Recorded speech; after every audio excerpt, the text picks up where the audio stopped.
Hello, and thank you so much for joining us this wonderful Thursday evening. This is your ROH post show for Thursday.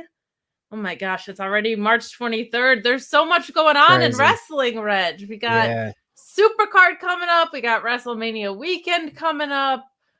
AEW, it's getting there's some news that was breaking a little bit earlier today. We got some stuff going on. I don't know. I haven't heard about it. Yeah, it's a super busy time in pro wrestling right now. SuperCard of Honor is shaping up, and after today's episode, really has shaped up. We got the main event, so some hot things are happening, and this show is super fun. Yeah, the wrestling world is just too much. It's like dumpster fire, forest fire, fire. It's all the fires are going on outside right now. So. Along with some fire matches, Reg. There's so much on top of it, right? Well, I'm so excited to break down ROH with you today. Please get in your super chats and your humper chats. Please feel free to subscribe to Fightful Select as well. More and more news coming out of there as always. I'm sure this week is going to be as eventful as any other. We got a lot going on. People already in the chat are asking about the Naomi news. So she could be an outcast in AEW. Who the heck knows? I haven't even heard that news. That's how much news there is today. It's too much news. I don't know what y'all are even talking about. Stacked. But we are going to talk about one show tonight, ROH, and then we're going to hand it off to the Impact crew with the wonderful Cresta the Star and Joel Pearl. But before we get into anything, I just want your overall thoughts on the show, man. I feel like these episodes are fly by. I feel like they're really, really stacked with great in-ring work and some really fun segments. We got a sit-down interview, which we haven't seen in ROH this version of it yet. What did you think of tonight's episode overall? I thought it was a really good episode. They're really establishing what's about to happen at SuperCard of Honor.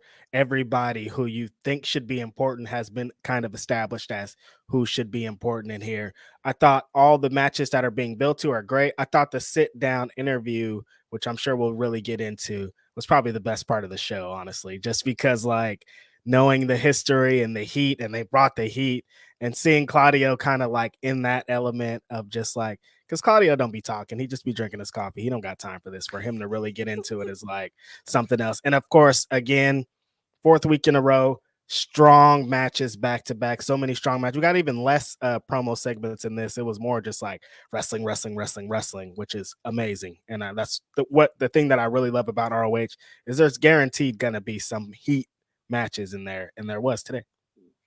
Yeah, it's kind of silly how good the in-ring is, and we're seeing it week over week in ROH.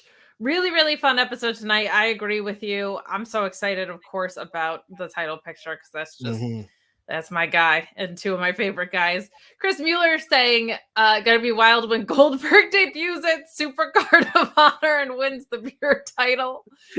Oh man. I mean, see, sometimes there's scenarios. People have been talking about these Goldberg scenarios all week, and I'm like, you guys stop. But like, then there's some scenarios like that silly off the wall Chris Mueller one where I'm like, you know what? No, worse things have happened. I don't know. This is for me. This is it's like your Bray Wyatt. This is good. Okay. This is getting there. If you're putting That's Goldberg in the pure division, come on. But in all seriousness, Starkz, Aussie Open, and Joe ruled. Love ROH. Agreed. Yeah. Billie Starkz is just unbelievable. Some more love coming in. I've only ever seen one Rocky. It was the Drago one. Was that one for? Oh, yes. Goodness. Russian Rocky is number 4. Yes, agreed. Oh, Lord.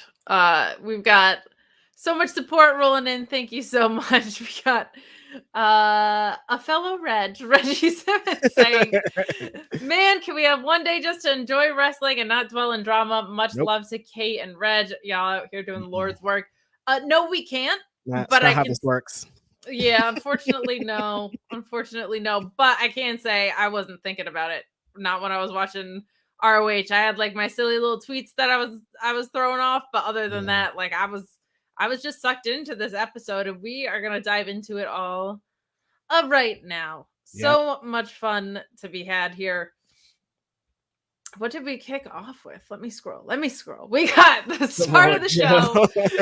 We got a backstage interview with Joe offering an open challenge on tonight's episode. This is kind of funny seeing like an open challenge get issued in an episode that's pre-taped just because you know what's going to happen. And they've been like advertising the match to us for like 3 days at this point. So exactly. So nothing they can really do about it. But a fun idea nonetheless. I feel like mid-card titles, like a TV title, should be an open challenge title or a workhorse title at least. Right. Super fun, and Joe is awesome. We will get into that later, but we start off with Mark Briscoe and Tony Nese in a really fun opener. I really liked this. Mark Briscoe is he's so much fun in this singles run so far. Yes. He's completely his own guy. Like I really like it. There's not anybody quite like Mark Briscoe out there right now. I love Tony Nese in this too. I thought the like exercise bicycle kicks were really fun.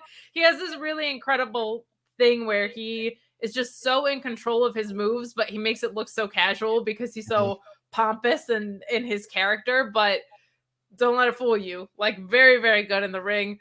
I thought this match was a really fun opener. Ultimately, Mark Briscoe comes out and on top. He is chasing his destiny, Reg. He is chasing the destiny, winning with the froggy bow here. What did you think of this opener? I liked it a lot. I think Tony Nese gets more shit than he should. I don't know, something about Tony Nese people are turned off about, but I think he's a super great, entertaining wrestler. In 205 Live, he always was one of the best bell to bell. And here in ROH, same thing in a match with Mark Briscoe. Mark Briscoe, I love that he's giving you a lot of his hits, but he's also giving you some of Jay's hits. He's mixing in some Briscoe shit in here. And yeah, he's the most unique wrestler in Ring of Honor. He's going to mix his matches up. He's going to hit a cactus elbow at some point. He's all over the place. He's wild. Has that Mark Briscoe energy every single time you see him on the screen. It just radiates. And the trajectory of him going to face Samoa Joe for the Ring of Honor Television Championship is great, because if he ends up winning, I don't want to see Samoa Joe ever lose the television champion. Just say that off rip. But if he were to lose to Mark Briscoe, I think Mark Briscoe would be a great addition to carry on that championship, you know, especially if they're going to continue this week by week thing. I think his presence and the belt that he's wanted for a long time would be great. And on the Tony Nese thing, I think I would really like to see a match. I know Rohit Raju's a heel also, but if they could just somehow have a match with these two for some reasons, because I think they do a lot of the same things very well. They both really understand the little things. They both work in great spots. They both have great timing and pacing. So I just want to see that match. I don't know, think about that match today and Tony Nese. I was like, that'd be a really dope match. But yeah, this was dope.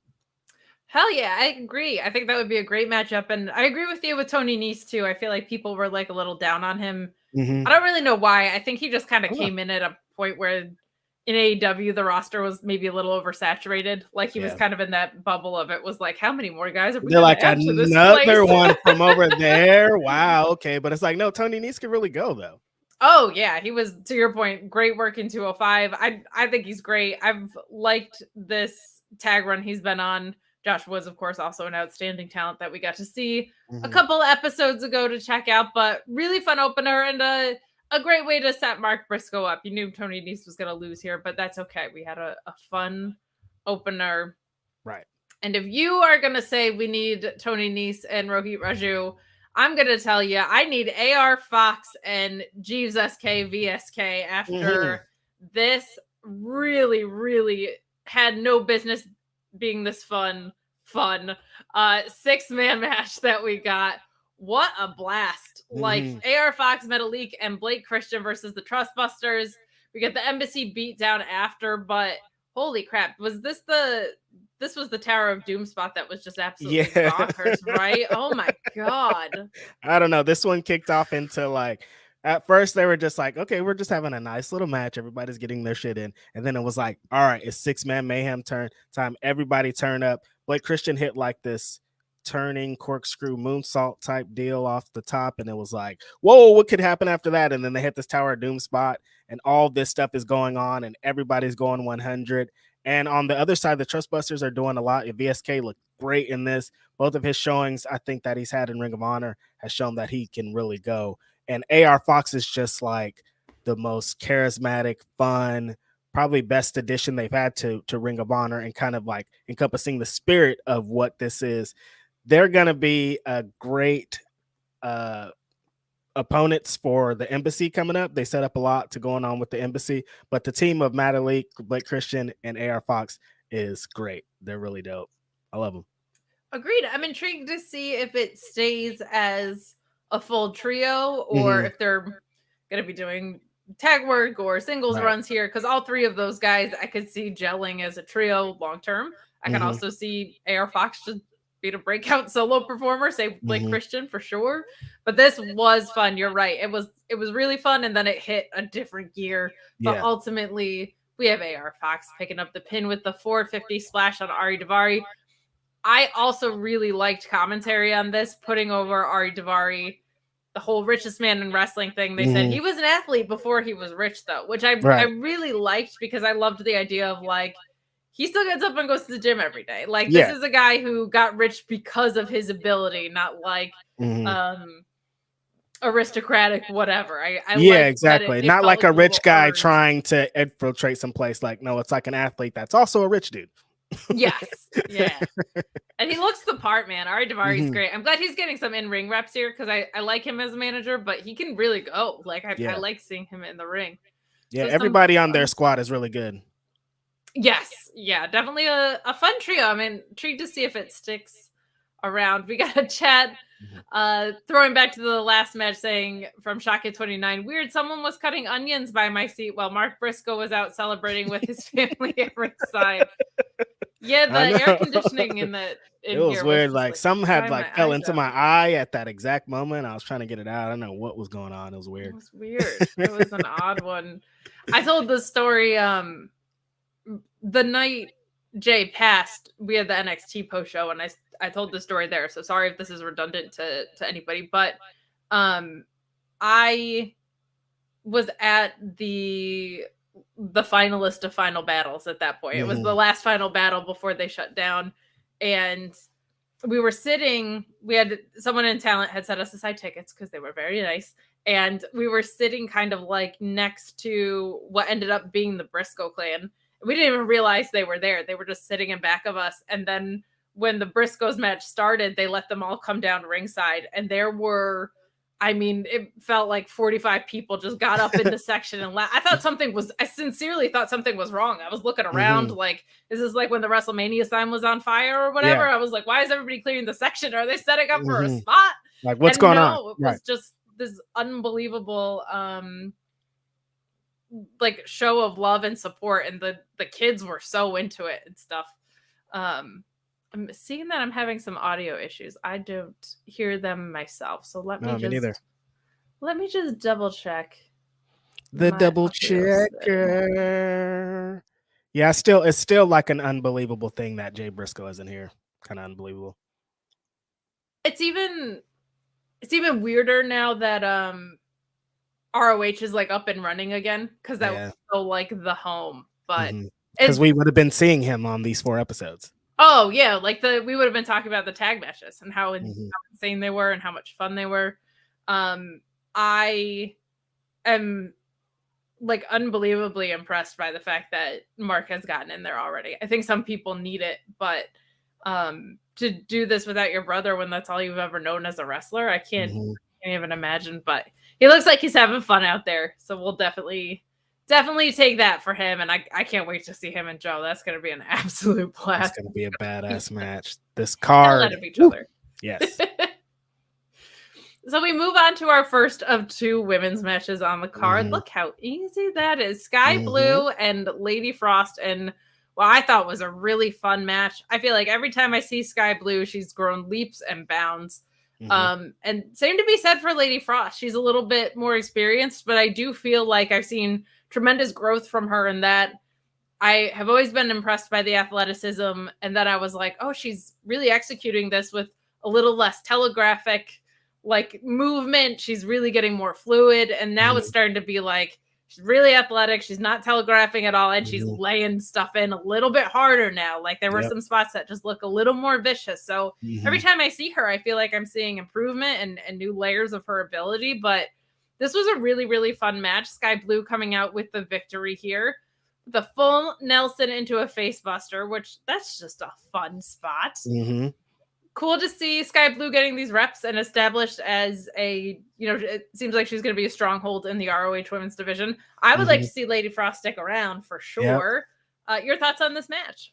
Skye Blue is the most active AEW women's wrestler there is. She's on every single show. If there's a TV show that's happening with wrestling, Skye Blue is going to be on it, either winning or losing. Great for her. She's looking, just like you said, every single match, she looks better. She's getting better in the ring, better at her timing, better with the veteran instincts and things.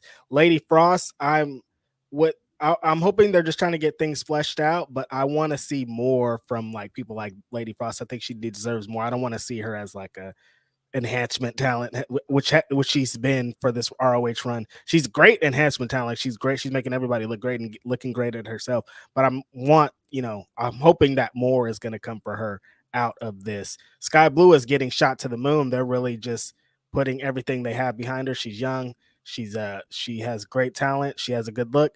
She can relate with the fans. I totally understand why. So I'm really getting it, and I'm enjoying all of her work recently. Yeah, she's very easy to just like. She comes across as a very likable talent. She's young, kind of got a baby face look to her too, like a very fresh look. And I agree with you. I hope that Lady Frost is here to stay because she's had a couple of kind of starts and stops in momentum, not of her fault, but she was on Dark and then she was an Impact and they shelved her. She's doing some great work in Mexico. So I hope she gets to put roots down somewhere and get the screen time that she deserves. I think she's great. So good stuff there. Moving along, we are zipping through because we said it the past few weeks. It's just one of those things where it's like, yeah, this match rules, and here's why. Like, I can't find any, no problems with it. It's good stuff. It's good stuff. But because we're zipping through, you know what? We will take a minute to remind you to subscribe to Fightful Select. Please head over there. We've got so many things happening. We've got Ask Grapsody behind the paywall. You're going to get me and Alex Pulaski doing paywall pay-per-view post shows all WrestleMania weekend. We'll be on the main for Stand and Deliver, but anything else, we're offering the alternative post show behind the paywall. You get the list and your boy goes down. You get all the scoops you could possibly want in wrestling. You get your card rundowns for TV wrestling, especially those WWE ones. You find out who produced what matches, and you know what? I hope we get that with ROH because it's fun finding out who produces matches like this when they are this high caliber. Yeah, you can also get what books people have been reading recently, what they've been saying on podcasts, all kind of things. Some interviews with Dax Harwood, which we are not bringing up for any particular reason at all. You can learn all sorts of stuff about who's reading what. But yeah, I am super curious about Ring of Honor's producers and who's producing these matches because there's some fun stuff going on here. I'm intrigued. There are a few backstage names that are kicking around, right? Serpentico, Christopher Daniels, obviously we saw tonight. So people we know that have a BJ Whitmer, I'm sure is back there at some point. Like the Ring of Honor people, right? Sure, Colt Cabana's got his hand in something down there. I hope. He's a fantastic wrestler. So, Jim Beard saying, I need Yuta to lose his title. I disagree with this, but hopefully, someone like Toothless Timmy, that's of course the UK standout, Timothy Thatcher, I think. Now that ROH, I'd like for the BCC to slowly get away from ROH. Oh, I see. I get what you're saying. Yeah. I feel like this is some of the best work Wheeler's done, though. I've really liked it. I don't think he's dropping to Shibata. That's for sure. No, I wouldn't think so. I think he'll hang on to it. I like Yuta over here being a jerk and beating up fools, but then over there really fighting too. It just shows like he's a fighting ass champ. Claudio's over here too, but he probably will go over there. But I think Yuta can continue over here with this pure division because in storyline, the BCC would kind of want him to be over there as the pure champion kicking ass. You know what I mean? Definitely. And like you said, Claudio's there right now. I also think because you're not going to get so many reps in a stable on AEW, especially when you're kind of the third or fourth guy in command with it. Exactly.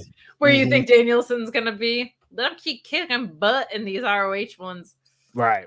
Now that ROH is going, we got you. We got you on the typo. Thank you for thank you for correcting your typos, but we got you. So we'll move along to, man, if this isn't fun for you, I don't know what is, but we get Roosh and Dralistico versus Rhett, Titus, and Tracy Williams. What do you even say about this match? This is just that good, meaty, angry men fighting each other, slapping each other, punching each other, clotheslining each other. Tag team wrestling at its finest. Two angry Mexican luchadors that will kick you in the mouth and then pose on top of your beat up body. And then you got two other wrestlers who have everything to prove. They want to defend the honor of Ring of Honor at every moment. They want to tell you that they're one of the best tag teams in Ring of Honor. And they don't want to take shit from two guys that give everybody shit. They don't want to be like all the other guys that are in the ring with Roosh and Dralistico. Very hard to say that guy's name. I'm sorry. But yeah, this was one of them gritty, face beating, just like, these guys are really angry, aren't they? But also doing some really amazing stuff in the ring. It's a really good way to describe anything Roosh has done. I feel like he is just of anyone the most balls to the wall from bell to bell wrestler. Like, it doesn't feel reckless. It feels like he's always in control of it. Controlled, It is always the holy hell, that guy is fast and violent. I feel like this was a really, really strong showing for Hot Sauce too. This was, I feel like he can kind of get lost in the shuffle a little bit with some of these stories, but he was kicking ass tonight. Really good to see the growth from him. Just some outstanding spots in this that he was a part of. Very clean match, very, very fun, but we ultimately get this one going the way it was too. A little predictable, but again, it's early on. But Roosh and Dralistico beating Rhett, Titus, and Tracy Williams, with Roosh landing the bull's horns on Titus.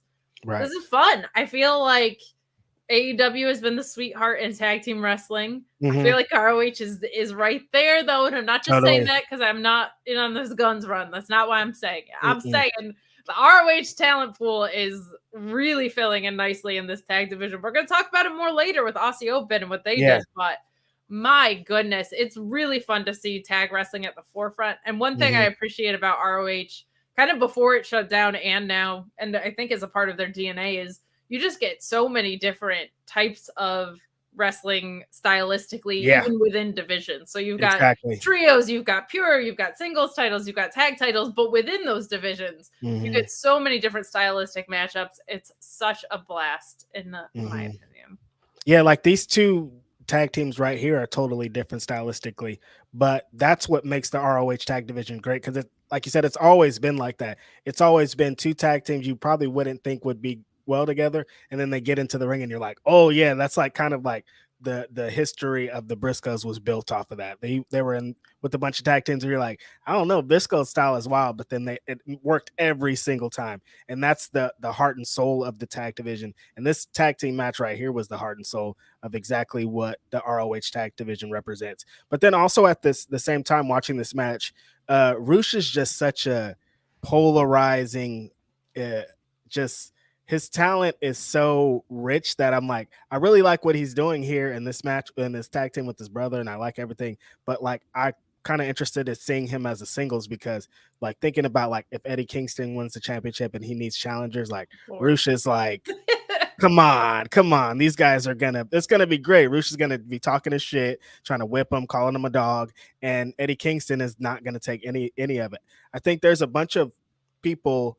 The way that they're establishing teams is great. Like the thing with, like we talked about last week with Dalton Castle, and even like Hot Sauce and Rhett Titus. I think there's a bunch of great tag teams, but then there's a lot of things that I kind of want to see singles. Like I'd love to see Hot Sauce in the pure division beating people up. I'd love to see Roosh in the heavyweight ROH division beating people up. So there's so many ways that they're gonna go after the pay-per-view, because it'll just be wide open after that. There won't be any shows. We'll have to like really enforce. It'll just be like, we can establish all these great talents. So it's really great what they're doing going into the show, but I'm interested what happens after SuperCard of Honor and how they start laying it out.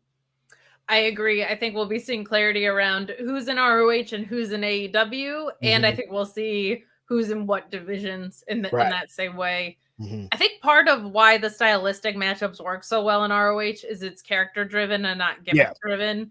I think that helps. Like, you can have completely different styles, but everybody who's there is there to be a wrestler. That's not it. Like the main goal is I want to be the best, and like that's universal. Yeah, I think it's just refreshing. Like, I think, I don't know, maybe I've just been watching too much NXT, but I appreciate that. Characters welcome. Boy, are they. Some cases feels like overstaying their welcome for me. Definitely. For me. But I like when wrestling is about wrestling. Like, that's what appeals to me, and we get that all over ROH. But I think it keeps the glue together of, like, you could get someone like Rush and Eddie Kingston fighting each other, and because they both want to be the best in ROH. Like, that could be a really, really fun matchup. Right. CO giving us a little bit of a troll, but we'll take it because I thought it was going to be a lot worse, to be honest. CO saying, good evening, Reg and Kate of Honor. SuperCard is looking nice. Yeah, it is. Best ROH post show out there. Well, thank you. I think we're like the only one affiliated with like a wrestling media outlet, but I'll take the best. We'll take it. Yeah. I'll take it over being called the worst, because that would be true at the same time. So also feels like we're one step close to Bray of Honor. I don't think Goldberg or Bray are going to be coming over to the ROH brand anytime soon. I will say, if Bray is ill and can't make WrestleMania, that sucks. That's unfortunate.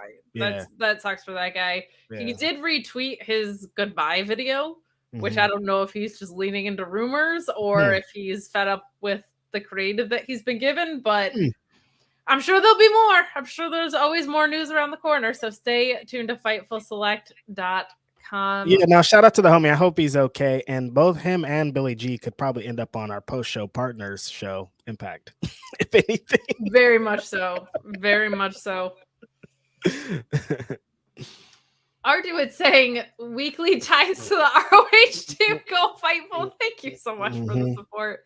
Thank you, guys. And holy crap, is this are you hoping for this, or did this? Are you just like saying that, or is it like that's what you want to see? Yeah, I'm gonna. Are you just like saying you want to see that? Like, that would be cool, because that would be cool. Or are you saying like that's what's going on here? Because if you're saying that's what's going on here, then we're just talking crazy out here. We're talking crazy, you guys. No, Louise said it's on ROH's website. So holy cow.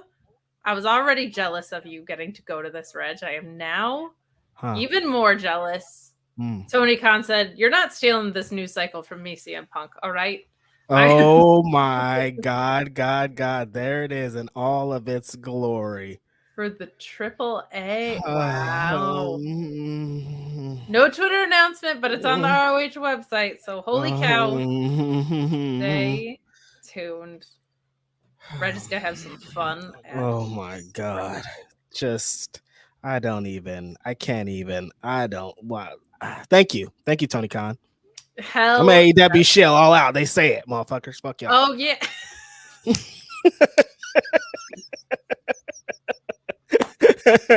Gotta keep the paychecks that we don't get coming. Listen, send the blank checks. Shout out to Blank Check. That's a great movie. That is a great movie. JMB trolling me saying Kate's dream for ROH to have a World 3-Way with Double J, Jericho, and Bully Ray. I don't have the Jericho hate that a lot of people do. Let me tell you, if that was a 3-way, I'm not doing the show no more. I'm done. If they announce that match, I'm out. I don't want to watch ROH anymore. Y'all can have it. So. It doesn't feel like so much of like a young, thriving product as ROH if we're putting a Double J, Single J, and Chris Jericho and Bully Ray. I'll pass. No, thank you. Single J. That's what we're calling Jericho now.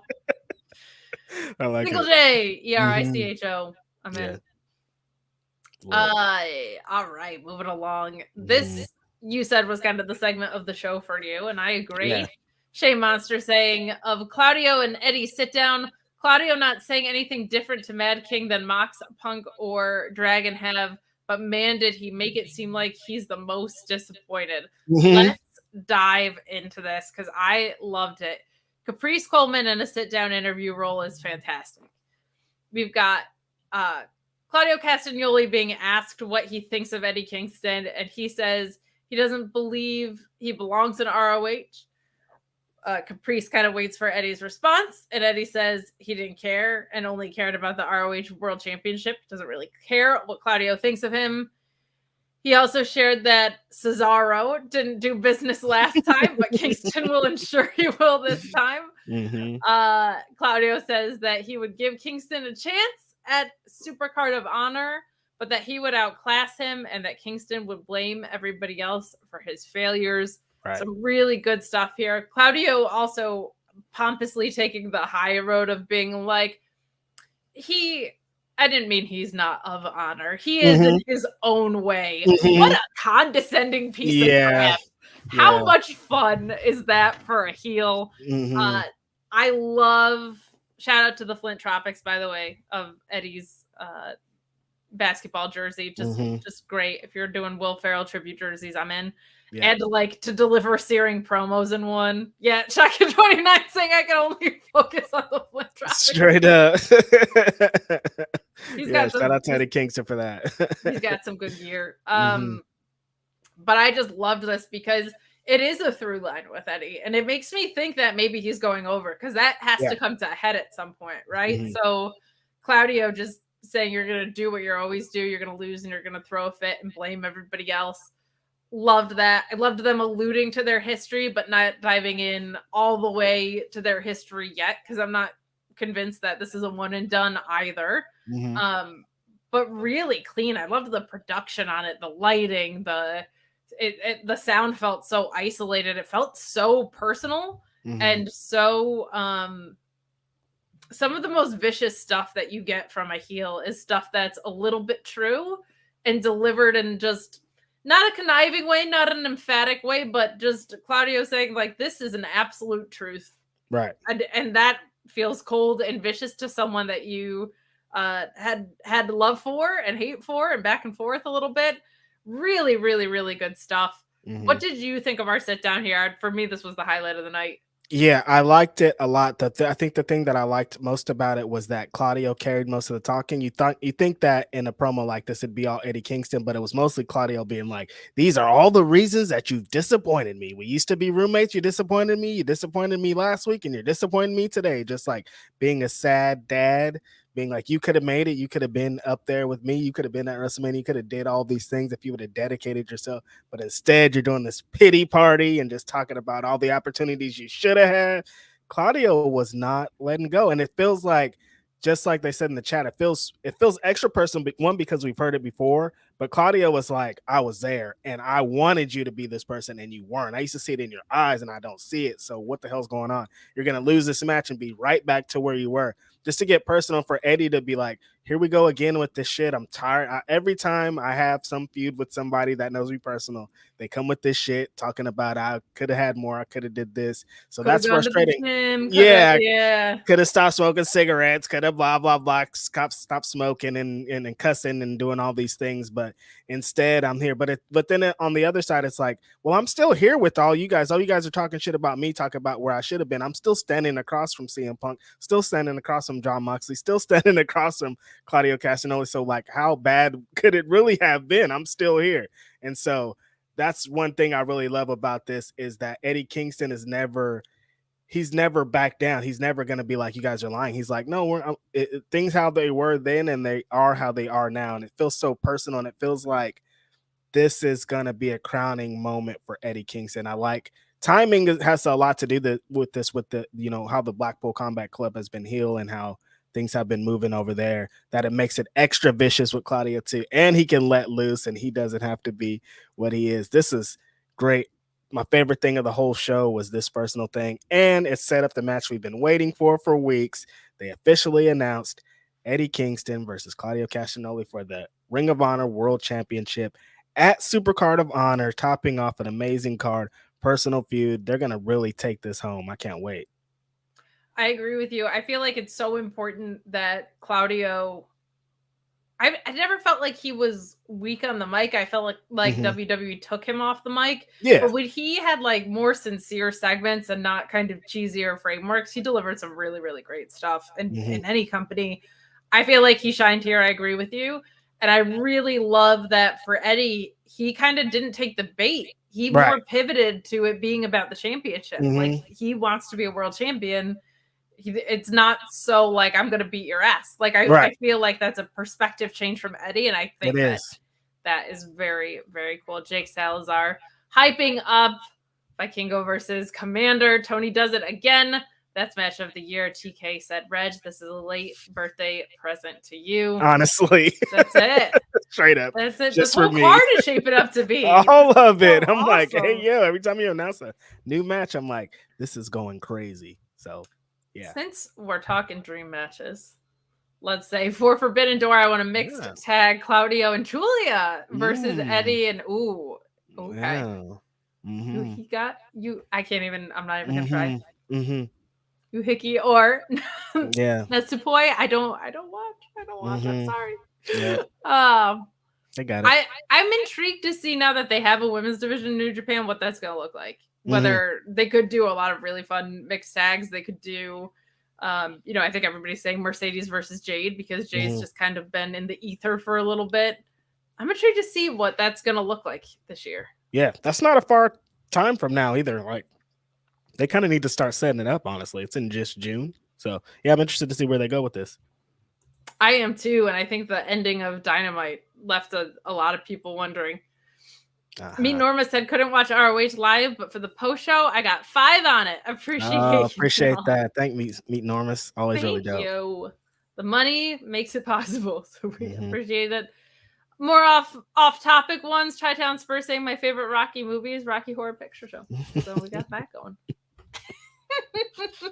Let's get back on track. Really, really liked what we got out of Claudio and Eddie tonight, and I also liked, but didn't necessarily love, what we got from Matt Taven and Darius Martin today. No faults of their own. This was a really solid match. Yeah. I think just we got Mike Bennett and Dante last week, and it was so absolutely. Last week was crazy. Bananas great. That my expectations were probably a little bit higher. They were. I kind of thought this was going to be the match of the show, honestly, and it wasn't bad. It just wasn't what I thought it was going to be. It never really got out of second or third gear, Yeah, I think it's so hard on the shows because the in-ring is also bananas. I'm looking at the card, it's like you got Roosh, you got so that much. 6-man was crazy. Like, it's hard to follow all this stuff. I get it. Brian Cage versus Deppen later is great. Like, so much going on, but this was a really solid match. Certainly nothing wrong with it. A really strong one, but Taven does come out on top here with the climax. We get Dante running down to help out his brother as the rest of the kingdom is beaten up on poor Darius. Like, he hasn't been through enough injury-wise. Back off. Right. Yeah. This is cool, though. They're just continuing the story of this tag match that I think they're going to announce both of these teams for the Reach for the Sky ladder match if I were to think so, but they still could also announce just a 2-on-2 tag match. So still just progressing the story forward, but yeah, some solid work here. Nothing to really write home about. I mean, this show, every Ring of Honor show, there's going to be exceptional wrestling, and some of them are just going to be good matches. I agree. And there are a lot of programs where that show would be, or that match would be the best on the show. You know what I mean? Exactly. Yeah. Totally. So just steep. It's a steep card with these ROH ones. But we do move along to something that immediately caught my attention, Reg. Yeah. Shane Taylor is back. And boy, oh boy, is he back. Brett Lockman saying, didn't feel like interneting, but had to drop in support. Silas and Shane beat the hell out of each other for our enjoyment. Happy wrestling. Yes. Happy wrestling to you, Brent. Thank you for Yes. the love. This was a whole hell of a lot of fun. Silas Young winning with Shane Taylor winning against Silas Young with a thunderous package pile driver. I think it's probably the right word for this. Yes. 100% hit package pile driver. No doubt about it. All of it was gotten. That was a finisher if I ever saw one. Nobody's getting up from that, but very fun to see Shane Taylor back. Commentary again doing a great job putting over Shane Taylor's previous ROH work. I really liked that. Yep. Mentioning that other people in ROH, including the embassy, were under his tutelage for a little bit, under his wing. This was great. You know, Silas Young is someone that can take a lot of punishment. We talked last week about what a great framework this got set up in. Really, really fun stuff. And they beat the hell out of each other, Reg. Yeah, I was thinking earlier in the show, I was thinking like, okay, we're having fun. There's a lot. I was thinking back to all the previous ROH shows, and I was like, you know me, I like flips. I like all the shows. Like, but we need some angry men in here, just really pounding each other, some big man. And then I thought, oh yeah, the Silas Young and Shane Taylor match is coming later in the show. And then the Silas Young and Shane Taylor match came, and it gave me exactly what I was looking for. These guys were fighting and fighting hard. Shane Taylor has a chip on his shoulder every single time he's in the ring, in front of the camera, on Twitter, anywhere he is, he has a chip on his shoulder. They always want to hold him down. They're always trying to put his back against the wall. And I think he's going to show that he is one of the baddest wrestlers in the world, and that his ROH title, television title wasn't a fluke. He's trying to get right back to it. This match was a fucking fight. Silas Young ain't no slouch either, but Shane Taylor is just angry.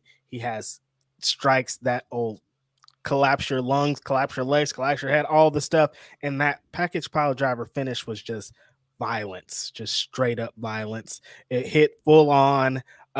Tribute to one of ROH's finest Ring of Honor champions, Kevin Steen, of course. You know him as Kevin Owens, about to be at WrestleMania. Shout out to the homies. But this is great. I love seeing Shane Taylor here in Ring of Honor. Again, that theme is super dope.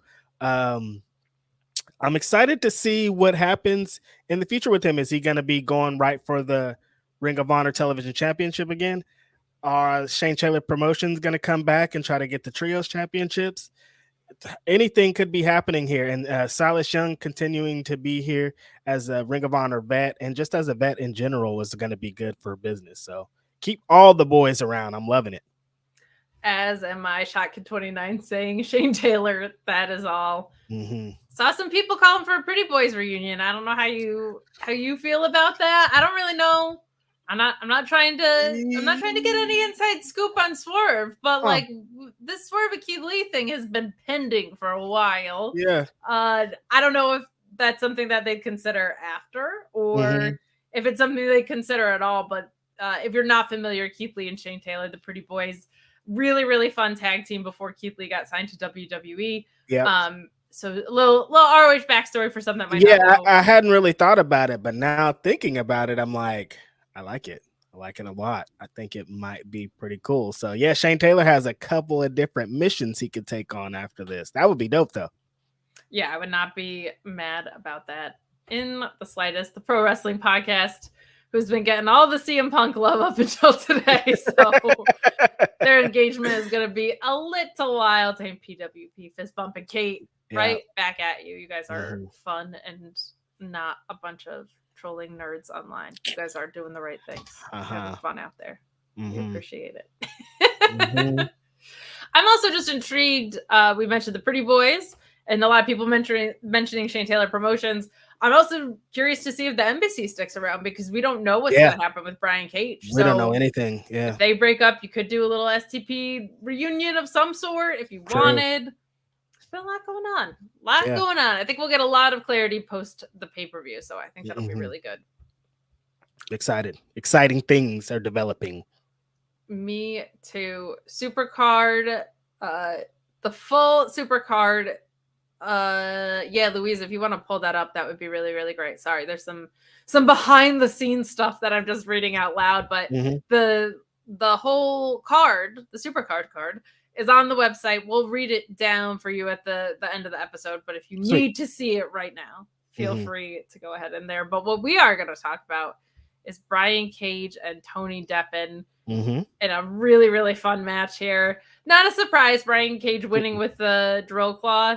Something that really stood out about Tony Deppen for me today is just his facial expressions are unbelievable. Like, particularly when he's selling, I think he's aware of his size. He's not the biggest dude in the world. And when he's in these matchups where he's getting overpowered like he was last week and here, there's something where his facial expression changes every time. Like, I know when Tony Deppen is about to eat the pin because it just like escalates to a different face if he's selling a move as opposed to earlier, which I think is subtle and great storytelling. Like, the further you get into the match, the more the wind gets taken out of you, and you can read that on his face.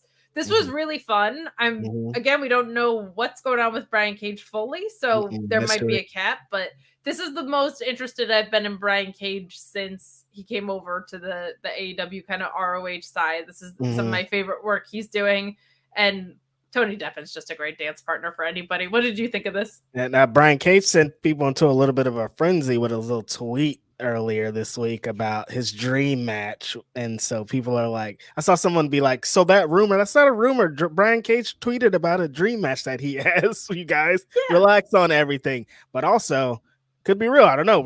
Things are pretty up in the air with Brian Cage. This was there's a couple matches I said last week that sometimes they're happening. They're PWG matches. There's a PWG match, usually featuring some kind of Brian Cage or somebody like that. But Tony Deppen is, just like you said, his facials are amazing. His selling, he's one of the best sellers in wrestling. He's a measuring stick for just like a really strong match on any show that he's featured on. The fire that he got to show in this match was really good against Brian Cage. He got to hit the homicide dive, which I thought looked great. He got to get some offense in against Brian Cage, but Brian Cage is just such a monster. And the way that they're treating him going into the way that they've been treating him this whole ROH run has me even more confused, because I'm like, if this was leaving, you guys are really making him look great on the way out. Like, he's looking, like you guys are really giving it up for him. Like, he don't look like somebody that might be on his way out. He's been looking great in all these matches and all these weeks. So maybe they're trying to make a play to be like, this is what it could be like if you stick around. I don't really know. But shout out to Brian Cage. He's been doing some really cool shit. And to finish it always with the drill club, the Steiner screwdriver, can't get better than it. Agreed. And it is funny because they're taped, right? So who knows where he was at contract negotiations at this point, even to where he is now. But it's just a funny landscape. I actually feel like he would do really well in WWE if that's where he deans to go. If he wants to fight Bobby Lashley, I hope they give him that match, because wrestlers should get to have their dream matches. That's just fun for them. Always. Hell yeah. Tony Khan also officially announced that match, Red, of Vikingo versus Commander. So he just wanted you to find out first before he announced it to the public, which I think is sweet, you know? I'll see, that is sweet. I'm about to eat next week at the SuperCard of Honor show. Oh my God. Last year I got to see fucking one of the greatest matches of all times with the Briscoes and FTR. So let's see what happens this year. Woo.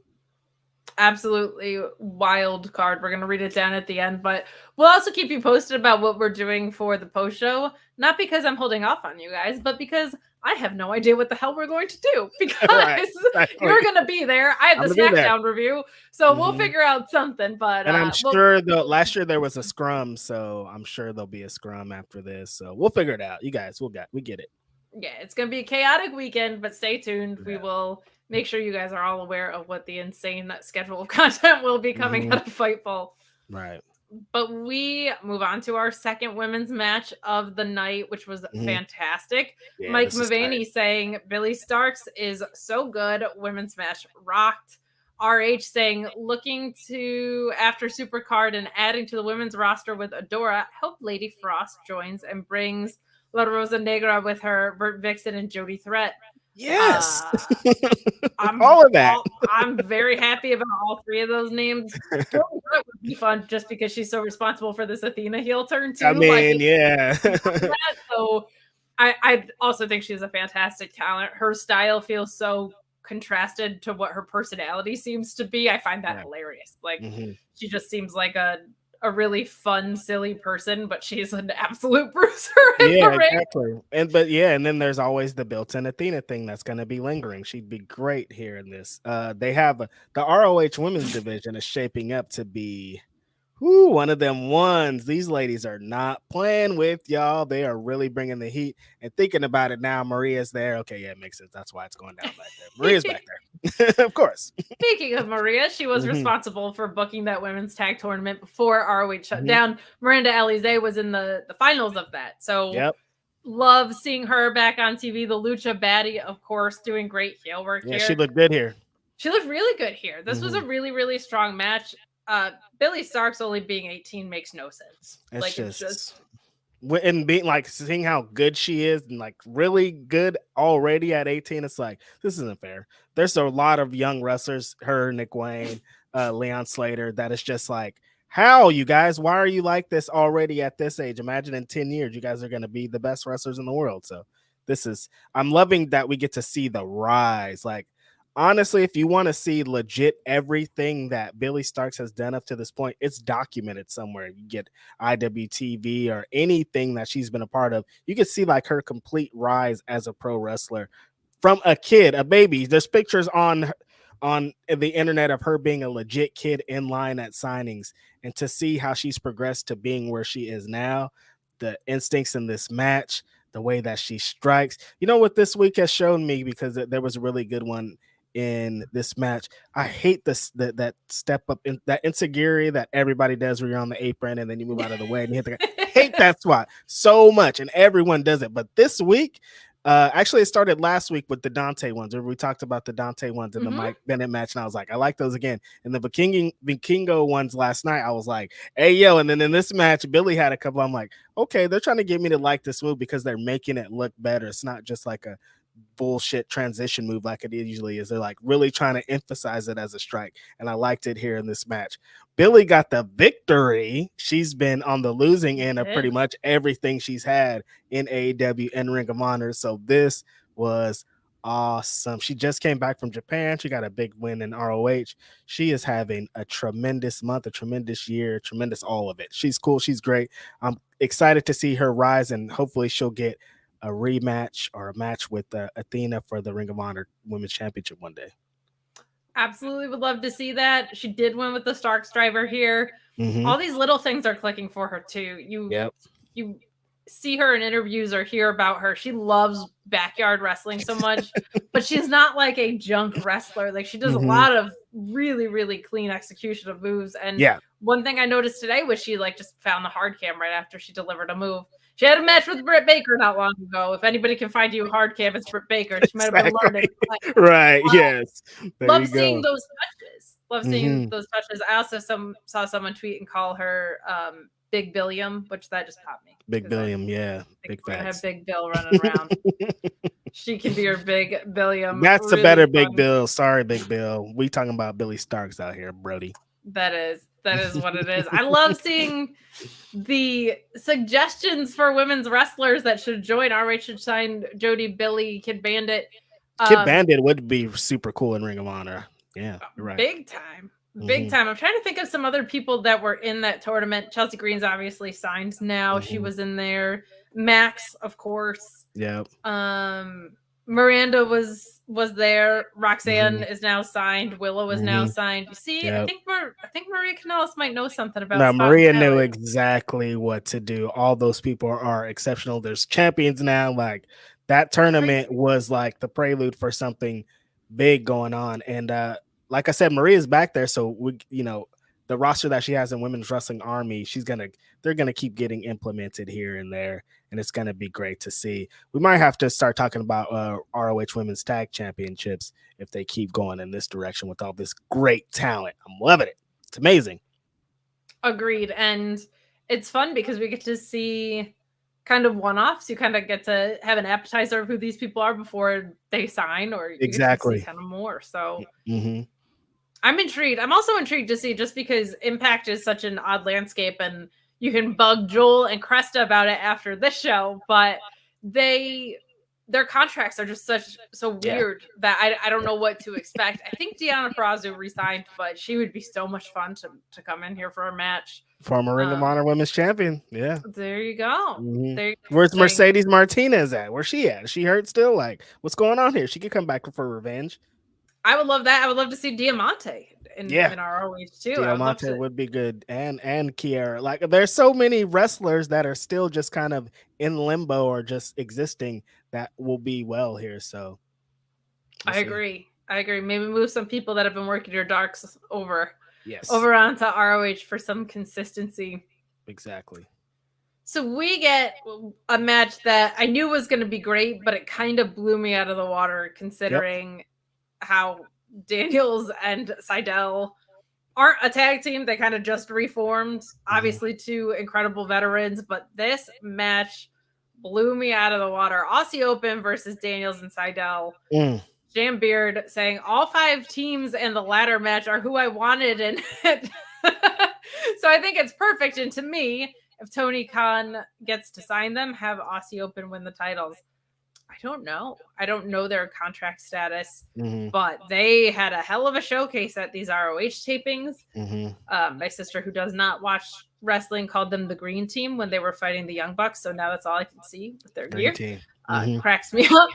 But they really, really, really good work here. This is one of those matches, if I went through spots, I would just be talking about the whole damn thing. But ultimately, Aussie Open peeling away with the victory here. What were your thoughts on what I thought was probably match of the night? Yeah. Wrestling match of the night was this tag match right here. Aussie Open, they I don't think they officially have contracts anywhere, but there's a lot of interest everywhere. So I'm sure we'll hear about it soon. I am a huge fan. Every time that they have a match, I become an even bigger fan. And it happened again with this match. Like you said, I expected it to be a good match. There's Chris Daniels and Matt Sydal. They're 2 of the best ever, but they're not a tag team. Even when they were tag team champions and they did have a run in Ring of Honor, that wasn't like, I don't want to say a real tag team because it was, but it was just kind of like to fill a role. Like, let's put these 2 guys together because we know they're 2 great veterans that are going to be able to work with anybody. And so there's like, anytime Chris Daniels is in a tag team with somebody, it's lit. But this match right here was on display. Aussie Open is just one of the best tag teams in the world, like legit top 5. I don't know, a lot of people better than them. They hit hard. They're charismatic. They're fun. They're interacting with the fans. They're yelling at each other. They're slamming each other. They're punching the guys. They're just doing so much, and their cohesiveness, the way that they cut off the ring, the way that they really just emphasize the core of what great tag team wrestling is. But in the new landscape of how we like it and how we see it, is just amazing. If they won the ROH Tag Team Championships, I wouldn't be mad at all. They are definitely one of the front runners of what they can do and what this is going to lead to. Tag team wrestling was on display 1000% right here with this. This was an awesome match, awesome finish, strong strikes. There's flying, there's chops, there's a big butt man in the ring. There's all kind of good things going on. Everything you could want. Talked before about styles and matchups. This was really fun. And with Daniels and Sydal, they kind of, I guess Sydal in this stage of his career is a lot different than the early stages of his career, but still some different, like nice things that they lean into are very different, even as a tag team, which I like. But my goodness, really, really loved this. Aussie Open feels to me like if rugby players decided to be wrestlers, like the energy that they bring, the fight. Dream match for me, Aussie Open versus, now that Stu is back, I feel like Stu Grayson and Uno. Come on, right? Super Smash Bros. That's hot. That's a really hot match. Let's do that. Super Smash Bros. Not for nothing could be kind of hot over here in the Ring of Honor division too. If I mean, they're heating up there, but eventually, I don't know. They are, but they can't be Adam Page's like Stimps for long. You know what I mean? Like they got to move on to be their own. Totally. They got to be their own men at some I agree. point here. But Shaka29 saying, the more I hear, the more I'm convinced we need to watch along of Kate and her sister watching any wrestling show just for her sister's commentary. Money to be made, Cake. Money to be made. It may already be in the works. Wow, just saying. I'm trying to find. She has very specific thresholds. She would not be able to handle, say, Hangman Adam Page and Moxley throwing a brick at each other's faces. Nah. She has her limits, but there's so many weird things that I feel like she would be an absolute blast for. There's a few people that have told me that I think she'd be willing to do it. I gotta get it together, but she's literally one of the funniest people in the world. She's a world-class improviser. She's taught it. She's hilarious. And oh man, if I could convince her, that would be the most wrestling I ever got her to watch. Would be totally. So, Shotkin 29 saying, sorry, another side quest. You don't have to apologize for side quests when you're paying us to read them. We'll talk about it all night. Yep. Mercedes versus AZM versus Hazuki is official for Sakura Genesis. What world shit are we living in? What's going on here? Like, why are they announcing all this news on this damn show? There's all this great news being announced. Mercedes is back. That's gonna be crazy. Oh my god. They don't want CM Punk to win, Reg. They're like, not today. Yeah, not no, seriously. today, Tony Khan's like, you know what? Like Kingo and Commander are gonna wrestle. Fuck that fool. You know what? Bret Hart's biggest fan. Here's some flippy do BS right for you. And sharpshooters are banned.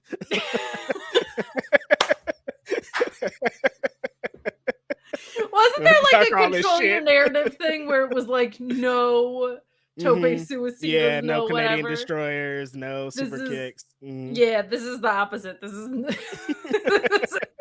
sharpshooters. No sharpshooters, no giving glasses to kids at ringside. I don't want to see any of that. Nobody can even wear a jacket to the ring. No, I don't want. If you come in here with the backwards hat and the color pink, you are out of here. Thrown out of the venue.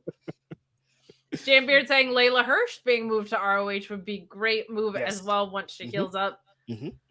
I really wanted her when Team Taz was a thing to be a little Team Taz. Like, I felt like she would have been so great in that role. But whatever gets her more screen time, because she's awesome.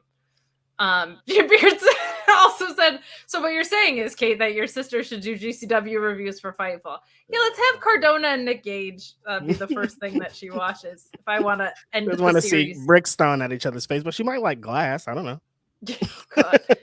She can't even handle the bleeding. It's so she's like, she is below the threshold, I think, of a normal wrestling fan. Like, she's very squeamish about it. So she's funny though. We'll make it happen.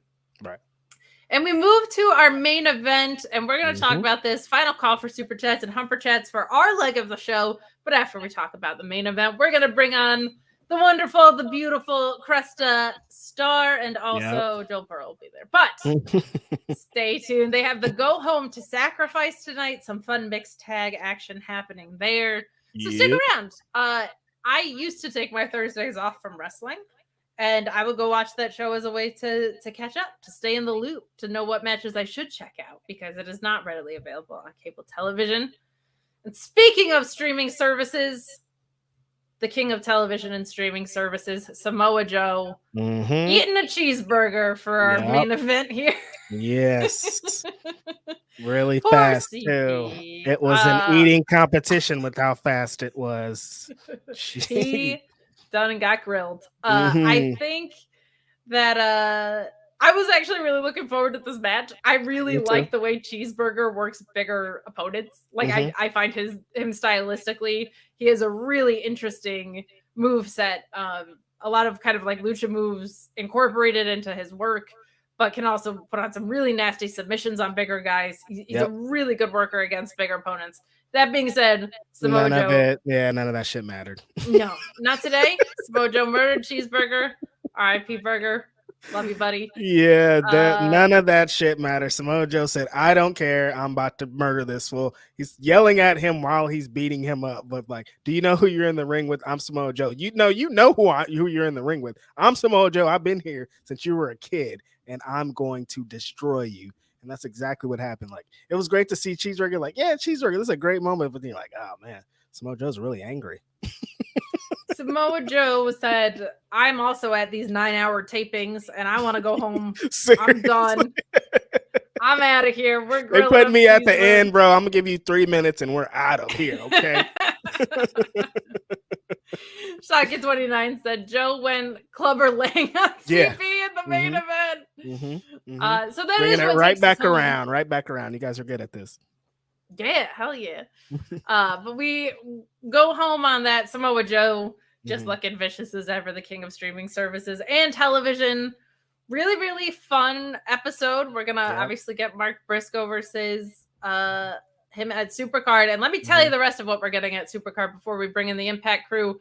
Roosh and Dralistico versus Lucha Brothers versus Aussie Open versus OGK versus Top Flight in that Reach for the Sky ladder match. That's hot! Dear Lord, that's going to be a lot of fun. Vikingo versus Commander for the AAA Mega title. Eddie and Claudio for the ROH title. You know, I'm excited about that. And Joe and Mark for the ROH TV title. No word on Shibata versus Yuta yet.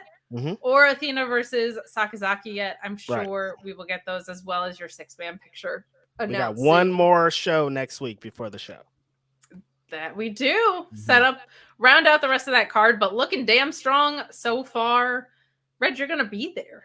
That tag title match is just insane. Commander and Viking. I've been wanting to see Vikingo live for so long, and for it to be this at the ROH show is in LA, WrestleMania weekend. All the elements are there. This is a big show. The reason that the show is happening because of me. I'm going to keep reminding y'all. We wouldn't be talking about this right now. We'd just be like, damn, that was a great Ring of Honor show that's leading to not a show happening WrestleMania weekend. But since I put my career, my status as an AEW shill on the line to ask Tony Khan the hard-hitting questions like, is SuperCard of Honor going to return to WrestleMania weekend? And he says, I don't know, is it? And then he says, yes. And now we're getting this. It's just like, come on, you guys. This is amazing. True. What a great card. When what you're not making CM Punk cry, you are booking for yourself. Listen, I got the eye of the tiger, and I'm going to run up some stairs in Philadelphia, Adrian. I don't know. I'm trying to bring it home for you guys. Rocky Reg. That's what we're here for. Hey, you know what's funny? You know how we have this fancy little border? Joel was like, hey, can you send me the blank so I can edit it for ourselves? And I said, yes, of course. Know what I did not do? That. But we are going to invite Cresta and Joel on. What I did not do. Precisely that. You had one job, Kate. That's it, you know. I mean, who needs jobs? Also, yeah, nobody likes jobs. Come on. It's true. I'm not doing the job for Joel. Are you kidding? See? You see these people, Joel, you see how they say they're not going to do the job, but because they're not cleared, I guess. Nobody wants to do a job until somebody comes at them with 7 interviews from GCW in one night, huh? Yeah. All right. No, all right. Here's what happened. Reg was on a message board. No, I'm just kidding. We're not going to go there. We're not going to go there. But what we are going to do is we're going to throw it over to the Impact crew. What were the highlights for you guys of Impact tonight? Dude, that main event, it wasn't even a match. It was just a face-to-face with Steve Maclin and Josh Alexander. This has been a match that's kind of been like lurking in the shadows for a long time, and they're finally going to do the match at Rebellion for the Impact World Championship, but they started weaving the story together about Maclin obsessing over the world title, and it's going to be a really good match. I'm looking forward to it, and this really started the slow burn to April 16th? April 16th. Thank you. I was really excited to see Savannah Evans tonight really showed up. She was stiff. Everybody, Deanna's gear and Mickie James gear. But I got to say, tonight, Savannah Evans was like, let me show you what I've been doing for the past 6 months. And hell yeah. I got to give it to her. It was a good go-home show. Yeah. Well, as we know, Cresta only watches for the hotties, as she tweeted earlier. Go follow Cresta on Twitter. But listen, I think... I'm sorry, go ahead. No. We can talk about how you thirst over wrestlers. You want to do that? Listen. If you are watching wrestling and you're complaining, you're doing it wrong. Turn your brain off and get into it. I've been seeing so much like, oh, this person looks like this. Shut up. Straight up. I'm trying to watch wrestling. I'll put a titty in my mouth. Outside. As we are flying off the rails. And we're back. Put a titty in my mouth. All right, that was at like the 108 mark into the show. Yes. We are going to need to go ahead and clip that for scraps, but I apologize for nothing. Watch wrestling and have a good time. If you're complaining about wrestling, turn your fucking brain off. Let's go. There it is. See, I like that. I like that. I Mhm. think Reg and I were in agreement today. This SuperCard is shaping up. The card for it is looking incredible. The Claudio Eddie Kingston backstage segment with Caprice, I think that was that. I think both our highlight there. Really, really good. Totally. Stuff. And not for nothing, that multiverse of matches, the Impact show and New Japan show next week is a crazy card. Like I wish I had time, but time doesn't work like that WrestleMania weekend. And it just got super weird because Tanahashi's replacing Ospreay in that Speedball match. And I asked Speedball about that. It's wild. The WrestleMania week that he's about to have, he's got Ibushi, he's got Tanahashi, he's got Kingo. Like he's got a wild few days of wrestling. Speedball is campaigning for Wrestler of the Year. There's no doubt. Like he's on his job today. He's trying to shut it down at the beginning of April, and that's it. We're good here. It's crazy. Like this is a different landscape than it used to be. Like it's pretty cool that someone that's not even on like a traditional TV outlet is campaigning for Wrestler of the Year. We're gonna get to see a really, really exciting year of wrestling. I think we are going to turn it over. But Reg, before we get out of here, let's plug our own shit, shall we? You go first. Totally. Yo, catch me on Grapsity Podcast every Saturday, Fightful Network. I'm gonna be outside as fuck next week at Mania weekend. So if you see me, say what's up, hand me some Hennessy, hand me a joint. Can we say all these things on the shout? And I'm gonna keep saying them. Shout out to me, shout out to y'all at Righteous Reg. I'm dropping some new music very soon. So keep your eyes out to righteousreg.bandcamp.com. I'll drop that too. Shout out to y'all. Love that. You can catch me on Twitter at Miss Kate Fabe retweeting Cresta's thirst tweets, but you can also catch me on Fightful Select doing paywall pay-per-view post shows. My week looks like Sundays starting with Joel, but we're on Fightful Overbooked doing Kate and Joel Call It in the Ring. Mondays behind the paywall doing Sour Graps on Fightful Select. Tuesdays on the main NXT, working that. Mark Order Podcast Wednesday, talking all things all elite. Thursdays, obviously, right here. And Fridays doing the SmackDown AEW Rampage post show. 2 weeks in a row where I get to start that show early because Tony Khan's schedule is off in the ether. I'm going to bed early on Fridays. I'm happy about it, but you can also catch me at the Excite Wrestling commentary desk. We're going to get the hell out of here. I'm excited to hear about what happened on Impact. Sounds like it was a good show. Stay tuned to the fellas above, the fella and the lady. Sans facial hair. We are out of here. Listen, wait till tomorrow. All I have to say is, they say all men are created equal, but you look at me and you look at Samoa Joe and you can see that statement is not true. God bless. The only thing better than that is the Kingdom winning the ROH Tag Team Championships at SuperCard of Honor. Yeah, I feel like you starting chaos. Definitely not going to happen. We're out of here. Have a good show, guys. We're out. Have fun, y'all. Thank you. I think my new favorite bit is going to be trying to get them to leave the show in like the most awkward way with the weirdest take I can possibly find. And then I can just edit the video later. So this is why I asked Kate to give me the overlay so that I can. I gotta zoom out. I look crazy. Yeah, go ahead, fix yourself. I'm gonna edit the audio anyway. So those of y'all who are watching us live, hello, how are you? It's good to see you. Jambeard sent a super chat in the interim saying that, dear Fightful, we now need a show hosted by Cresta and Cher, Thirstful Wrestling. I'd watch it. Y'all don't want that. Y'all don't want that. If y'all want to talk to Cher, we can pop it on Overbooked or something. Who knows? Yes, we do. Yes, we do. Listen, happen. It's gonna be a lot of positivity and a lot of